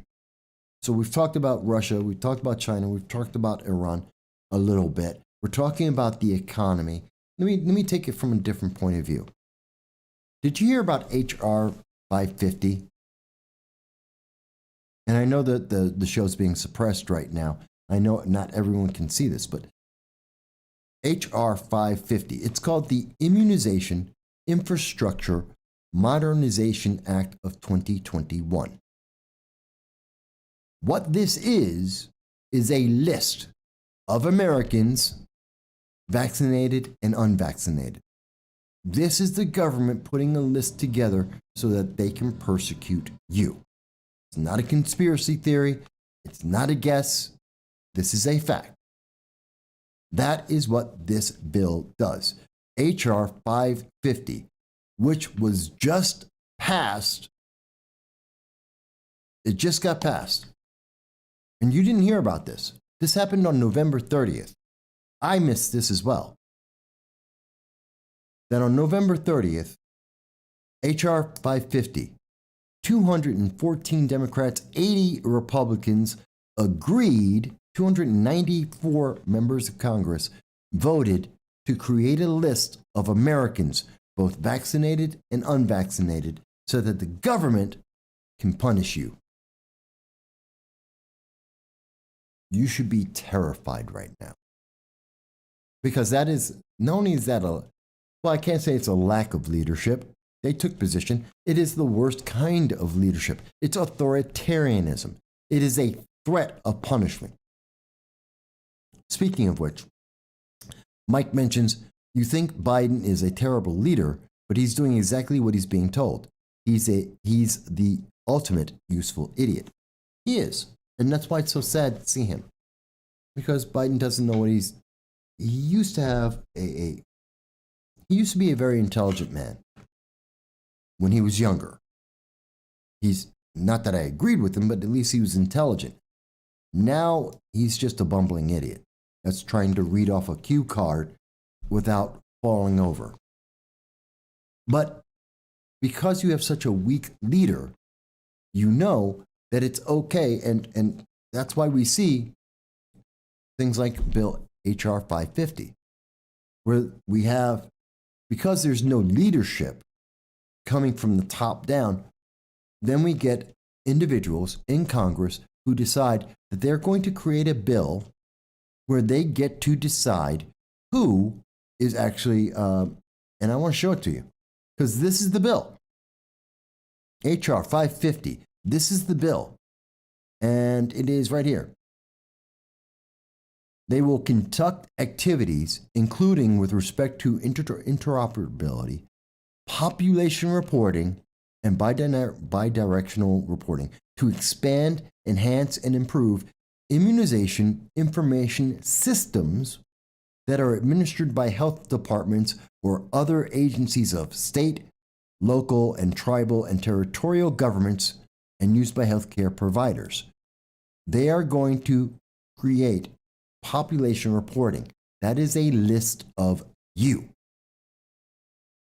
because there is no actual leadership in this country, people are taking advantage of the panic and the fear that has been created by the news media. The same lack of leadership that allows Russia and China and Iran to take advantage of the United States. There are people in the government of the United States who are taking advantage of the American people because there is no one watching out for the American people. 294, and these are including Republicans. 80 Republicans are taking advantage of the American people by creating a list of Americans who are vaccinated and unvaccinated, and that's just the start of the problems. I'll give you one great scenario. You have a list of people, and here's where the problem is. A lot of people, they have a list of people who are unvaccinated. So what's the problem there? Why is this a big deal? Okay, it's called red flag laws. 18 states have it. A red flag law, and I'm going to give you just one example of how this is abused by the government. The red flag laws in all 18 states and in Washington, D.C. say the same thing, that if a person who is a danger to themselves and or others must have their property taken, they get no due diligence in the court of laws. They are punished without ever committing a crime, just because they are perceived as being a danger to themselves and others. That is a fact. That is every red flag law in the entire country, including the one they're trying to pass as a national law. That is a fact. We know for a fact that there are governmental leaders around this nation, members of the progressive left, that are saying that the pandemic and being unvaccinated is a danger. It is an action. It is violence. It is a crime. You listen to what's being said out there, that this is a danger, and we've heard this from Biden and others as well, that being unvaccinated is a danger to yourself and others, which therefore qualifies any red flag actions against those people that we have on the list. We have a list. In creating a list of unvaccinated people, we have created a list of people who are defined by the government as being dangers to themselves and others, and therefore those people must be denied their Second Amendment rights, and they must be denied their property rights, and we must deny them their privacy rights, and deny them due diligence in courts. And without a crime being committed, the government has to come in and take their property, take their children, until they can prove themselves innocent otherwise. If you think that the United States government would never be that underhanded, that no one would be able to abuse our government like that ever, then you haven't read the history of America, or any other nation for that matter. Thank you, Mike, for letting me know that there's still a 5-minute delay going on. I can't do anything about it. That's the internet overlords. We already got shut down in one channel for no reason. We have received no notification about that. I can't help the delays. I can't imagine how many people are not being allowed to see this or to comment. Jason mentions it's ironic how this law disproportionately targets black individuals. It's absolutely abusive. And it's the same people who are passing this are telling you, well, we want to help black people. No, you don't. No, you really don't. They haven't thought this through. DJ Jesse mentions, how is this even possible? It's very possible. They passed it. This law passed, and I want you to understand, it's not just any 80 people. I want you to see the Republicans we're talking about here. There's a couple of names that are going to stick out for a lot of people. And one of the big ones, and where is it, is Congressman Blumenauer. Hobart voted against it, thank God. Where is his name? Crenshaw. Representative Crenshaw. Just to give you an idea, there it is. Congressman Crenshaw voted yes. Congressman Crenshaw, someone who is noted as a Second Amendment advocate, someone who is against red flag laws, someone who is considered a very strong conservative by many people. Congressman Crenshaw voted in favor of H.R. 550, along with all the Democrats. And it creates a list of Americans to punish them. And news media didn't tell you about this. You have never heard. I would. How many people? Let me ask this. I'm going to ask this of everyone watching.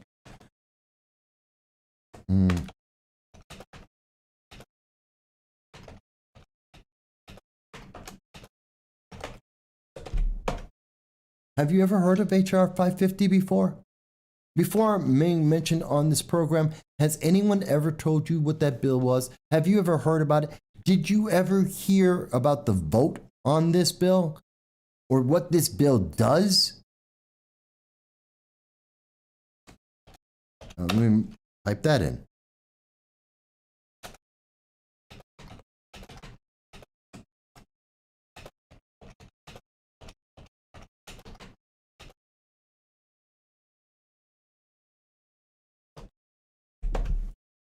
And I think the answer to both of the questions is going to be no.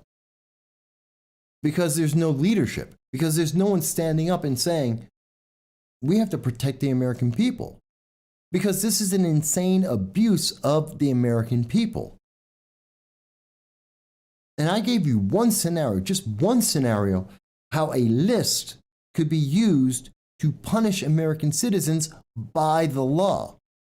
Because it works perfectly with the red flag laws. And I guarantee you, there are more ways it could be done.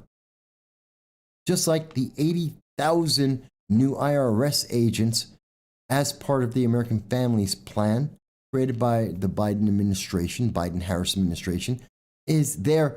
They say they're going to punish the rich, that this is to check out what the rich are doing. Why are they looking at your bank account? If they're there to punish the rich, you're watching this, you're not rich, they're going into your bank accounts. Why are they doing that? Because it's an overreach of government. It's government abusing its power. Because there's no one in leadership saying, no, you can't do that.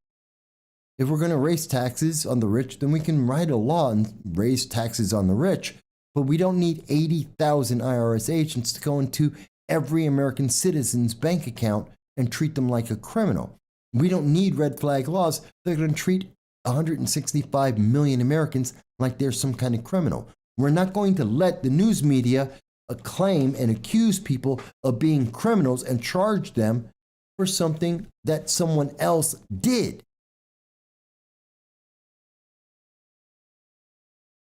And Mike mentions, yeah, it's the first that he's heard of the HR 550. I'm not surprised. And I have to be fair and honest.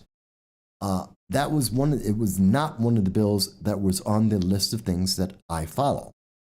It wasn't on the list until someone, a friend who also follows politics, brought it up to my attention. So I had no idea. Because I missed it. And I follow politics. I'm a political junkie. I follow bills. I have dozens of bills that I follow. And I hadn't heard about this bill or what it does. And now we all know. And we know that the government is looking to abuse its power, that it is creating a list that is going to be shared amongst the government. And they're going to tell you, oh, well, no one's going to punish you for that. Your privacy is going to be protected. Only the government and, some health companies are going to know whether or not you're vaccinated. The only people who are going to be able to access this list are the government because it's so secure. How many times have people hacked the government? They've hacked NASA. They've hacked the NORAD. NORAD has been hacked. And so when the government tells you they're creating a list and no one's going to be able to see that list, and it's going to contain your health, your private health information, but no one's going to be able to know anything about it because the government's going to protect it. I want you to remember, NORAD was hacked. The United States military has been hacked several times. Why do you think your health care is going to be safer than our national nuclear codes and our military? Because I guarantee you, they're not held to the same standards. That's just a fact. It's very upsetting, folks. And this is what the lack of leadership does. That's the problem of the lack of leadership. Excuse me. I'm still trying to find out when and if Facebook will ever tell me why they discontinued part of this show, why they've suddenly blocked me. Trying to find out. And I can tell you they're not. There's nothing. Just checking my news, my mail, to see if they're going to tell us why. After years, after a decade of doing this, why they're punishing me. See, again, it's a lack of leadership. There's no one in the government, especially from the top down, Biden, Harris, go down, Nancy Pelosi, Chuck Schumer, they don't care. They're not here to protect us. And I have to blame many of the Republicans. They're not stepping up. They're not trying to protect us. Some are, but not enough are. And they're letting these guys run around, punishing people, unpersoning people, denying them the ability to use their First Amendment rights for just the whim of these elitists, these far left elitists that run the internet. And that's absolutely the worst thing that could possibly happen. And then we have, and when we have that happening, when we see that the internet overlords are abusing their power on a regular basis, we're being told by Twitter and its CEO that they don't believe in the First Amendment and they don't have to abide by the First Amendment, the freedom of speech, that people don't have that right, and they're going to moderate who can say things and what they can say. And they're more than happy to let the Ayatollah of Iran to speak about how they hate and want to destroy America and Israel, but they don't want to have people like me speaking on this program, speaking on their platform. And we have a government that's creating these lists of American citizens, and they tell you, well, it's for your best interest. It's going to help you. I don't believe it. I believe they're going to abuse their power. You know what? Let me talk to you about the abuse of power. Because people say, well, Mike, you just don't understand. It's not the left's fault. They're not creating the problem.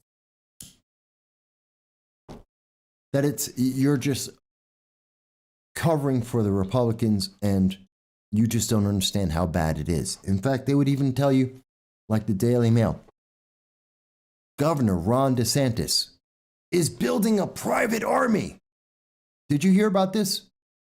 Did you hear that there's a private army being built? And people will tell me, Mike, see, you're not being fair because Republicans should be called out. We have Ron DeSantis. He's hiring his own private army. And I will tell you that you are being lied to. Directly and absolutely lied to. That's not true. You're being fed a fear-mongering story to scare you into submission. No different than when they make a list of your names because of vaccination. And by the way, you should have that conversation with your doctor so that you can make the decision for yourself. But the government shouldn't be able to make a list. And it's not the same thing. Ron DeSantis isn't making a private army. It's not an overreach of government. He isn't abusing the legal system or the laws of the United States. Creating a list of people who are vaccinated and not vaccinated, that is. Blaming parents who aren't responsible for the actions of their children, That's a problem. When we have a lack of leadership so big that Russia, Iran, and China decide to run ramshot over whole sections of the world, that's a problem. But Ron DeSantis isn't creating his own private army. Even though CNBC, MSN, the true stallions of absolute honesty, and who would ever doubt CNN and MSNBC? By the way, didn't Chris Cuomo just get fired because of his lack of honesty and integrity? Chris Cuomo got fired from the very same people who are telling us that Ron DeSantis is making a private army, that he wants to create a 200-strong Florida State Guard. How dare he possibly do this? He's going to create his own private army, the Florida State Guard, which actually existed. It's not new. We've already had that before. That they actually exist. Let me help you a little bit here, folks. Oh, why'd the screen? There it is. It caught back up to me. The Florida State Guard isn't a new idea. In the 1941 to 1947, it existed. In fact, it exists in 21 states. This isn't new. Over 20 states already have a state guard, not a national guard, not a U.S. military, a private state military. They're called a militia. And by the way, it's completely legal. And if you didn't think that existed, this is from New York State. New York has the New York Guard leadership. Let me ask you, did you even know that New York State had a guard? Not a National Guard, a New York State Guard. I bet you didn't.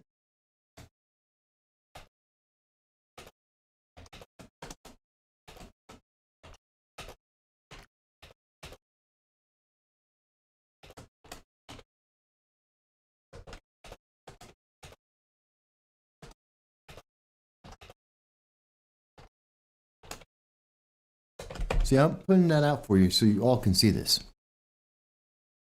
New York State has a state guard. Exactly what's being done in Florida.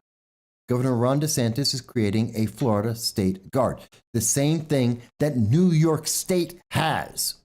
By the way, who's in charge of it? I don't know. As of October 13th, 2021, nobody knows who's the commanding general. Now, I can tell you, they take their orders from the governor of New York. So Kathy Hochul is the equivalent of Joe Biden, the commander-in-chief of the New York State Guard. But who's their commanding general? Nobody knows since October 13th. This is from the New York State government. This is their page. This is New York State's Division of Military and Naval Affairs. Yes, New York State has a division of military and naval affairs, not the National Guard, military and naval affairs. Exactly what Ron DeSantis is creating. The same thing that New York State already has. The same thing that many states already have. And by the way, DJ Jesse, you mentioned the Guardian Angels. It's not the same thing. The Guardian Angels is a private personal group. It is a group of private individuals that are banding together to help law enforcement. They are not official, nor are they legal. The New York State Guard is official. They are legal. There are several laws about them. People don't realize this. Let me show you. This is 32 U.S. Code 109. This is the United States Code. This is the law of the United States.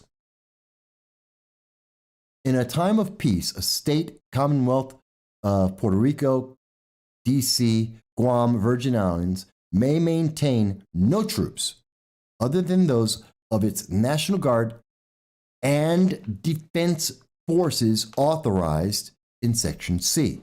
Section C. In addition to the National Guard, in addition, if any, a state, a Commonwealth, the District of Columbia, Guam, or the Virgin Islands may provided by its laws, organize and maintain defensive forces. A defense force established under this section may be used within the jurisdiction concerned as its chief executive, governor, or commanding general in the case of the District of Columbia considers necessary, but it may not be called, ordered, or drafted into the armed forces. The governor of New York, Kathy Hochul, can, by her discretion, use the New York State Guard to do whatever she wants them to do in New York State. That is a fact. That is the United States Code. That is law. And she's already had this. They already exist. And Florida is looking to do the same exact thing. But you're being told by the major news media, Florida's creating its own private army. Ron DeSantis is creating his own private army. America's falling apart.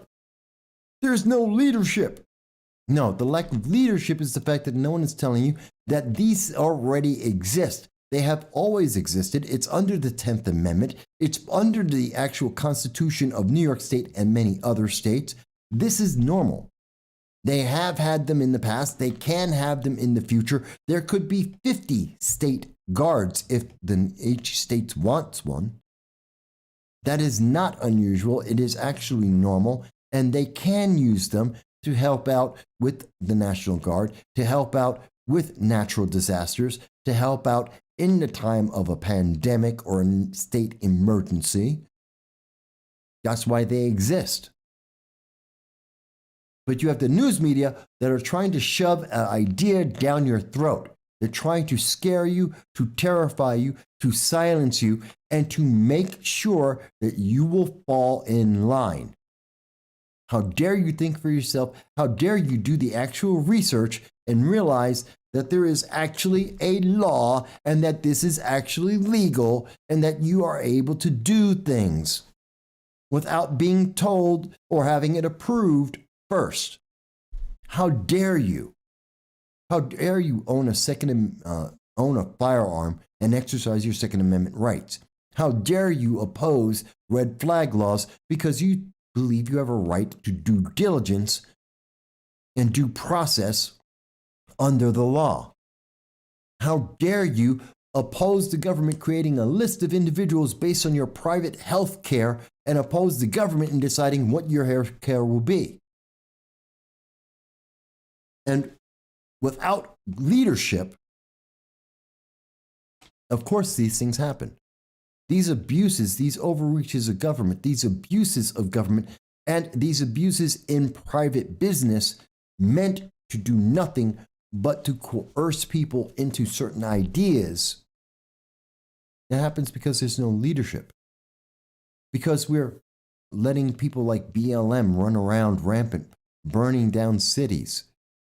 It's because we're letting the news media tell us, well, the parents are guilty without any proof, without any evidence, saying that parents are now responsible, creating a legal precedent that doesn't exist before, by hiding from the public the fact that there are lists of Americans being created and that we have the government actually investigating the private lives of our American citizens so that they can punish them. That is, when they haven't completely forgotten about the American people, throwing them away, discarding them, even when they're being surrounded by some of the worst global terrorists known to man, and bypassing the actual reason why governments exist, which is to protect the people. And someone will tell you, well, this is all conspiracy theory. I'm showing you the law. There is no conspiracy in 32 U.S. Code 109. This is from the Cornell Law School. This is the law of the United States. It's no conspiracy. It's called knowledge. Sometimes we don't have it, and I understand it. If we don't know, how can you? If you didn't know, and someone said, well, Governor DeSantis is just creating his own private military, you'd say, wow, that's bad. That's crazy. How could you possibly do it? How could anyone let him do that? Isn't it illegal? And then you actually look at, well, actually, he's doing the same thing that New York State does, that California does, that Illinois does, that many states have already been doing for decades, if not 100 years, 200 years.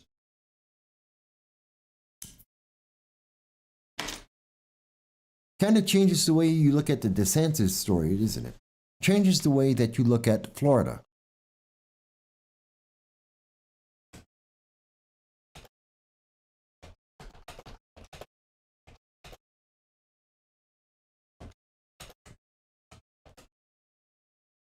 Hang on a second, folks.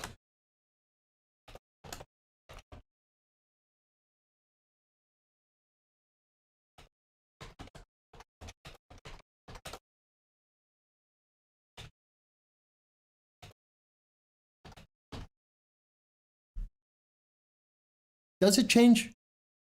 Does knowing that the law allows the Florida State Guard change the way that you think about it? Does it change the way that you think about what's being reported by CNN, MSNBC from the far left?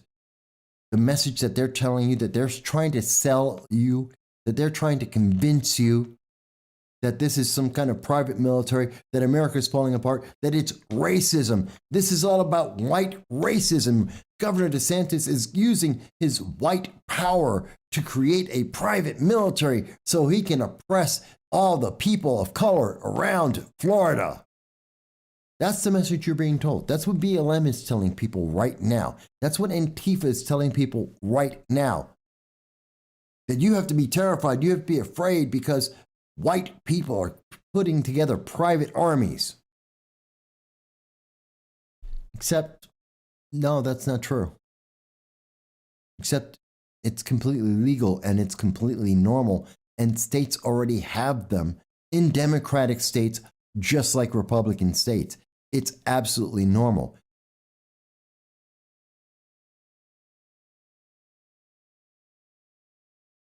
I don't know, folks. I don't know. This is terrifying to me when I think about these things. The things that we're not being told. That you're not being told that it's perfectly legal for Florida to create a state guard just like New York already has one. That you're not being told that HR 550 was passed and it creates a list of Americans so that you can be targeted because you didn't do what the government told you to do. That the media is so busy trying to terrify you about what politicians are doing that is legal and avoiding letting you know what they're doing that is an overreach of government, that they're so busy trying to make sure you know if you step out of line, your kids step out of line, well, then we're going to punish you. We're going to make it public. We're going to beat you up. We're going to make sure all of your friends know about it. We're going to punish you for not doing what we want. And that's why you see Russia and China and Iran, why you see these rogue nations around the world, the Taliban, ISIS, and Al-Qaeda, why they're all acting up, why they're all becoming much more powerful. And this is just the first year of the Biden-Harris administration. We haven't even finished the first year. They've been with us for 11 months now. Imagine what happens in the next 2 to 3 years.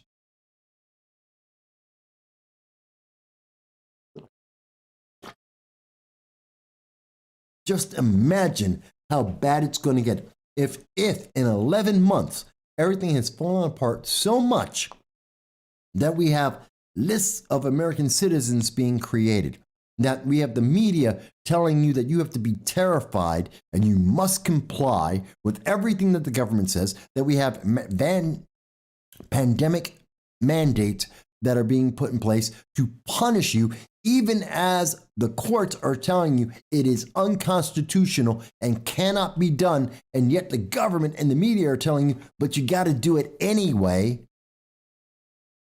When we're being so punished and the rest of the world is seeing it and saying America is falling apart, its lack of leadership is so extreme that they can't run their own country, let alone take care of their people in other nations, how in the world are they going to help anyone else?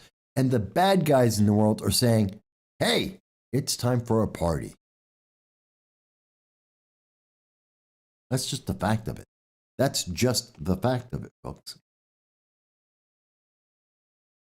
And you can tell me you don't agree. 607-242-1582. You can call in and you can say, Mike, I don't agree. And don't worry about the fact that there's a 5-minute delay that I have no control over, that the internet overlords impose on this. Call in. Talk about it. If you think I'm wrong, talk about it. If you want to tell me or the public and say, you didn't know that you're terrified of HR 550, that they're trying to pass a list of Americans where you are listed based on your health care and the government can punish you because of it, that you are upset because you're being taught fear, because Florida is doing the same thing that New York State has already done. If you're worried as a parent that you're not going to be punished for all the actions of your children, let me know. Because I want to hear what you have to say. I want to hear what you have to say, folks. Because the news media isn't telling you. You know, I should have started, by the way, I want to mention something just for a quick pause. I want to mention that I know Bob Dole died. I didn't forget about that. I saw the news on that. And it is sad, and I do send my condolences to his family and friends everywhere on the loss. He lived 98 years. It's a long time, and I can't imagine the way the world has changed during the time that he was alive. He was a very interesting man. He had a lot of good things that he did. He had some questionable things he did. And it's a shame to see him pass, but he has lived a good, full life. And that's something to be taken into concern. I'm giving you a lot of revelations, folks. Let me blow your mind one more time. Did you hear about this? December 2nd, Advent Health. 83,000 members no longer looking to enforce pandemic mandates. They just stopped. This is in Florida. Same place that's putting together the private military, as we're being told by the news media. They said, no more mandates. Because it's illegal. Because the government can't force you to do that. Did you know that? That came out on December 2nd? I bet you didn't. And I have to ask you all these things that you don't know about. Why is it the government isn't telling you? Why is it the major news media isn't telling you? Why are they denying you this information? Because I can tell you, Ukraine, Russia, China, Iran, they know about this and they're laughing because it's the best thing the best news they could ever get. It's in their best interest. And somebody's trying to reach me while I'm on the show, and I'm pretty sure it's my family. Yep, it is. Okay, yeah, my family. Because they don't care if I'm doing a show or not. Hey, family. Whose family really cares? They're just like, they want to talk to you. Doesn't matter that you're doing something. I love my family, though. I do love my family. So I'm looking at this, and I'm sure a lot of people didn't put this together and think of it in the same way that I'm thinking of it. But I think it's important.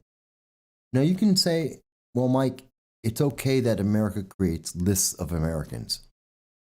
It's okay that we've seen that every time that there has been a list of Americans, there has been abuse of those Americans by the government itself.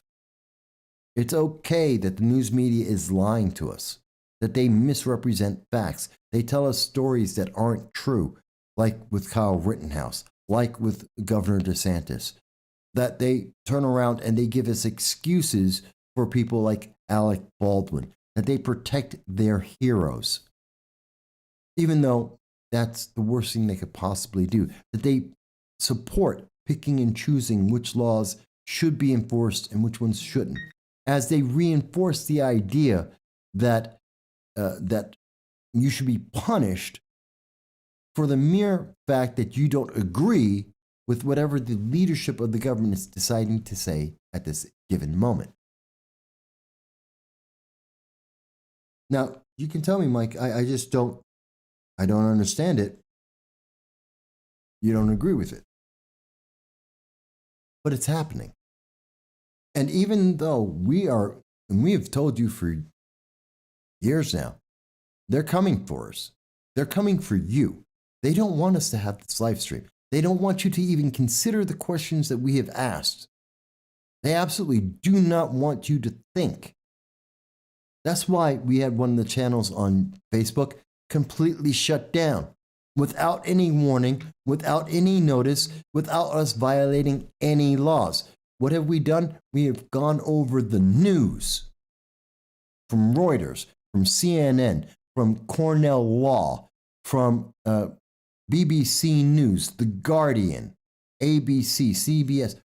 This is the news from Congress itself. We're going over the news. And they don't want you to hear it. They don't want you to think about it. They don't want you to consider what is the implications of this. And I have to tell you that you really should be worried about that.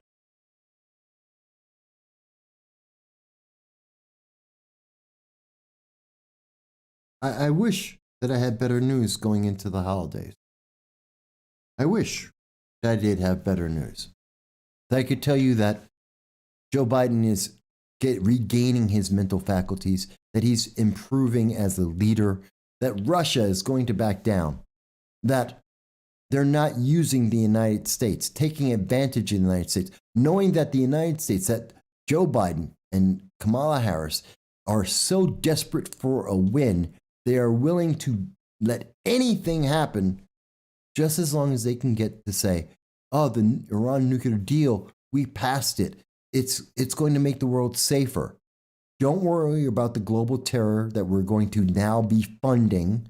Don't worry that Iran's still able to make a intercontinental ballistic missile and be able to attack you in the middle of Iowa, in the middle of Wisconsin, in New York City, in LA. Don't worry about that. That because they are so desperate to win an election, the 2022 midterm elections, that they are so desperate to maintain their power, they are willing to let China make moves on Taiwan, that Russia can take over the Ukraine, that they are desperate for power, not to protect you. Because they're not getting 450 Americans out of Afghanistan. That's not the Christmas gift. I would love for the Christmas gift for all of America to say the thousands of Americans that are stuck in Afghanistan are back home. I doubt that's going to happen. Just not going to happen. We don't get that. I'd say that we are going to get a lump of coal, except Joe Biden doesn't believe in the lump of coals either.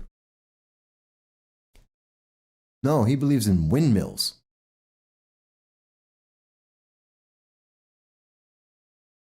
Seriously, folks, this is a problem. This is a problem, and they're trying to deny you the ability to think about these things and to come up to your own conclusion. I'm not telling you have to agree with me. I'm not telling you have to be a conservative Republican. I'm not telling you to be a libertarian. I'm not even telling you to be a progressive or a Democrat. I'm not telling you any of that. What I am telling you is that there is a lot of information that is out there that is being used against us. No matter what your political beliefs, no matter what your sexual beliefs, your whatever your gender or race may be, you're being used. And the way they're using you is not to your advantage. And that should seriously give you pause. And keep in mind, next month, in about 45 days, we're going to see the entire 2022 midterm election turn on. Candidates are going to be announcing, people are going to tell you that they're running for elected office. We know there's at least 4 people running for the New York 22nd District. We're going to hear about all the people who are running for all the different elections. And you're going to be told, but it's all for your benefit. Representative Antonio Delgado is going to turn around and tell you, don't worry about the Americans in Afghanistan. Biden's got that. We're going to get them home. Matter of fact, he won't even have the balls to tell you that. He's just going to avoid the subject altogether. He's going to tell you America's okay. You're going to hear from Joe Biden and Kamala Harris. No, inflation is only temporary. Temporary being as long as they're in office. They're going to tell you, don't worry about jobs, even though 2 million jobs no longer exist because the businesses no longer exist. 3 times as many as in 2020. Don't worry about violence. Even though it's skyrocketing across the United States, in every blue state, in the biggest blue cities across this country.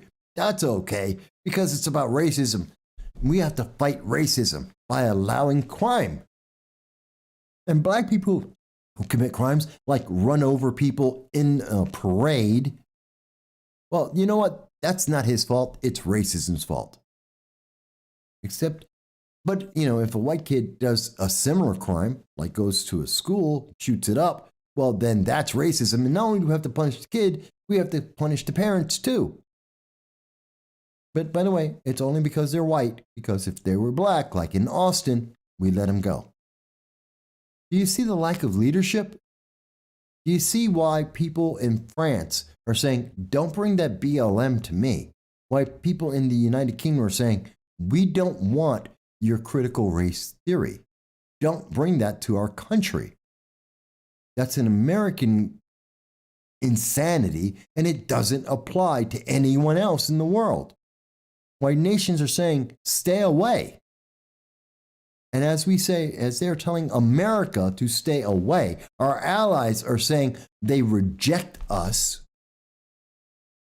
We've got Russia and China and Iran just growing and growing in power. We've got the Taliban and ISIS and Al-Qaeda getting bigger by the day.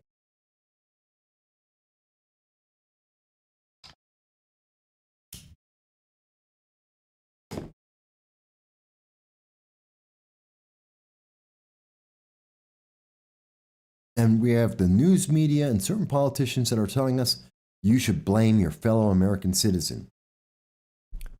Now I tell you, no, you shouldn't. No, you should not. They're not the problem. My fellow American citizens, whether you believe you're a cat or a toaster, whether you have whatever your sexual preference may be, how many genders you might think exist, whether you believe in Santa or not, I don't care. You have a right to do those things. What we don't have is the right to use the full power of government to force others to believe the things that we believe.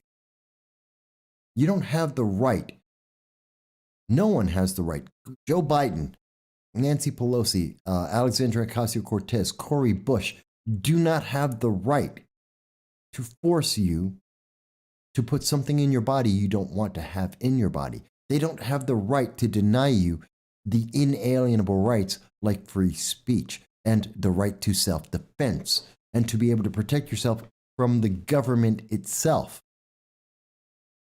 Media don't want you to remember that. These elitist politicians don't want you to remember that.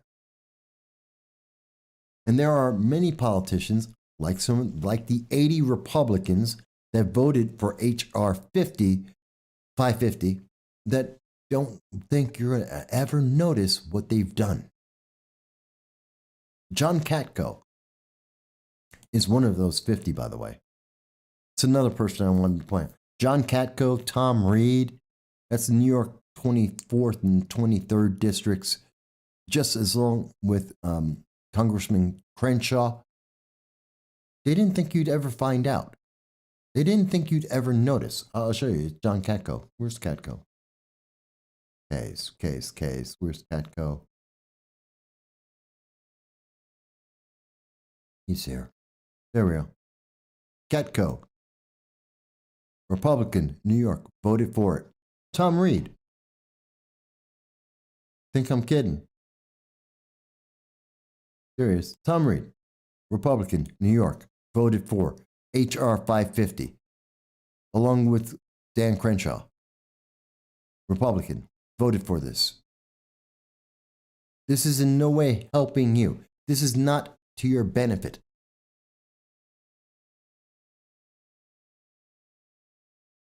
You don't have to agree with me. You don't have to agree with me. Did I show you that? Yeah, I did show it. You don't have to agree with me. But let me ask you this. If you don't agree with me,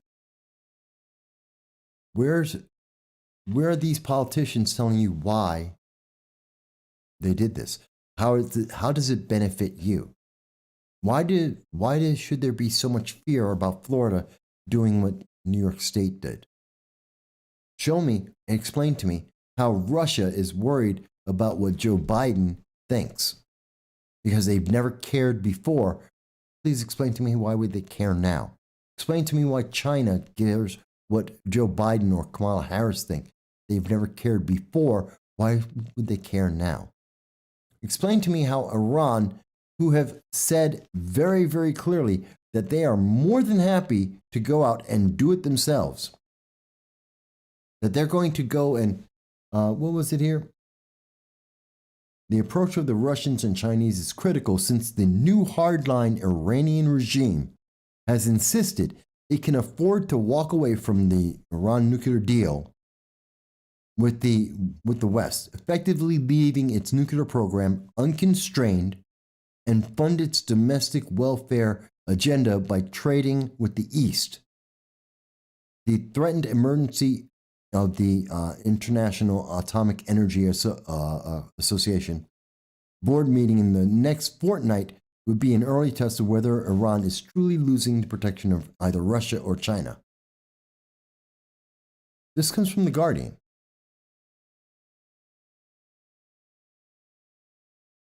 Why won't these leaders tell you about this? Because they don't have any leadership. Because it's getting worse, not better.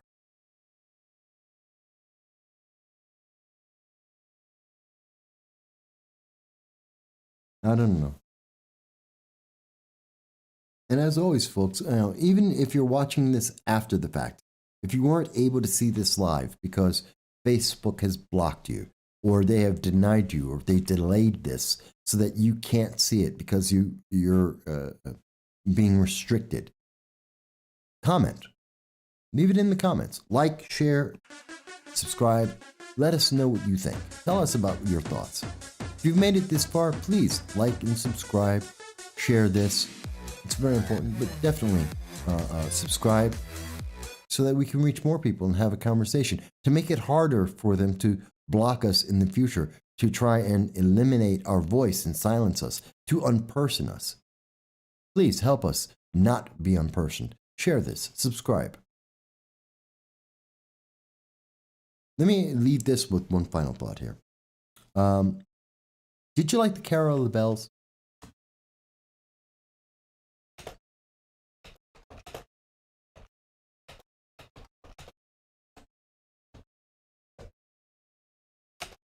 And I want to ask, should we do that for the rest of Christmas, the holiday season?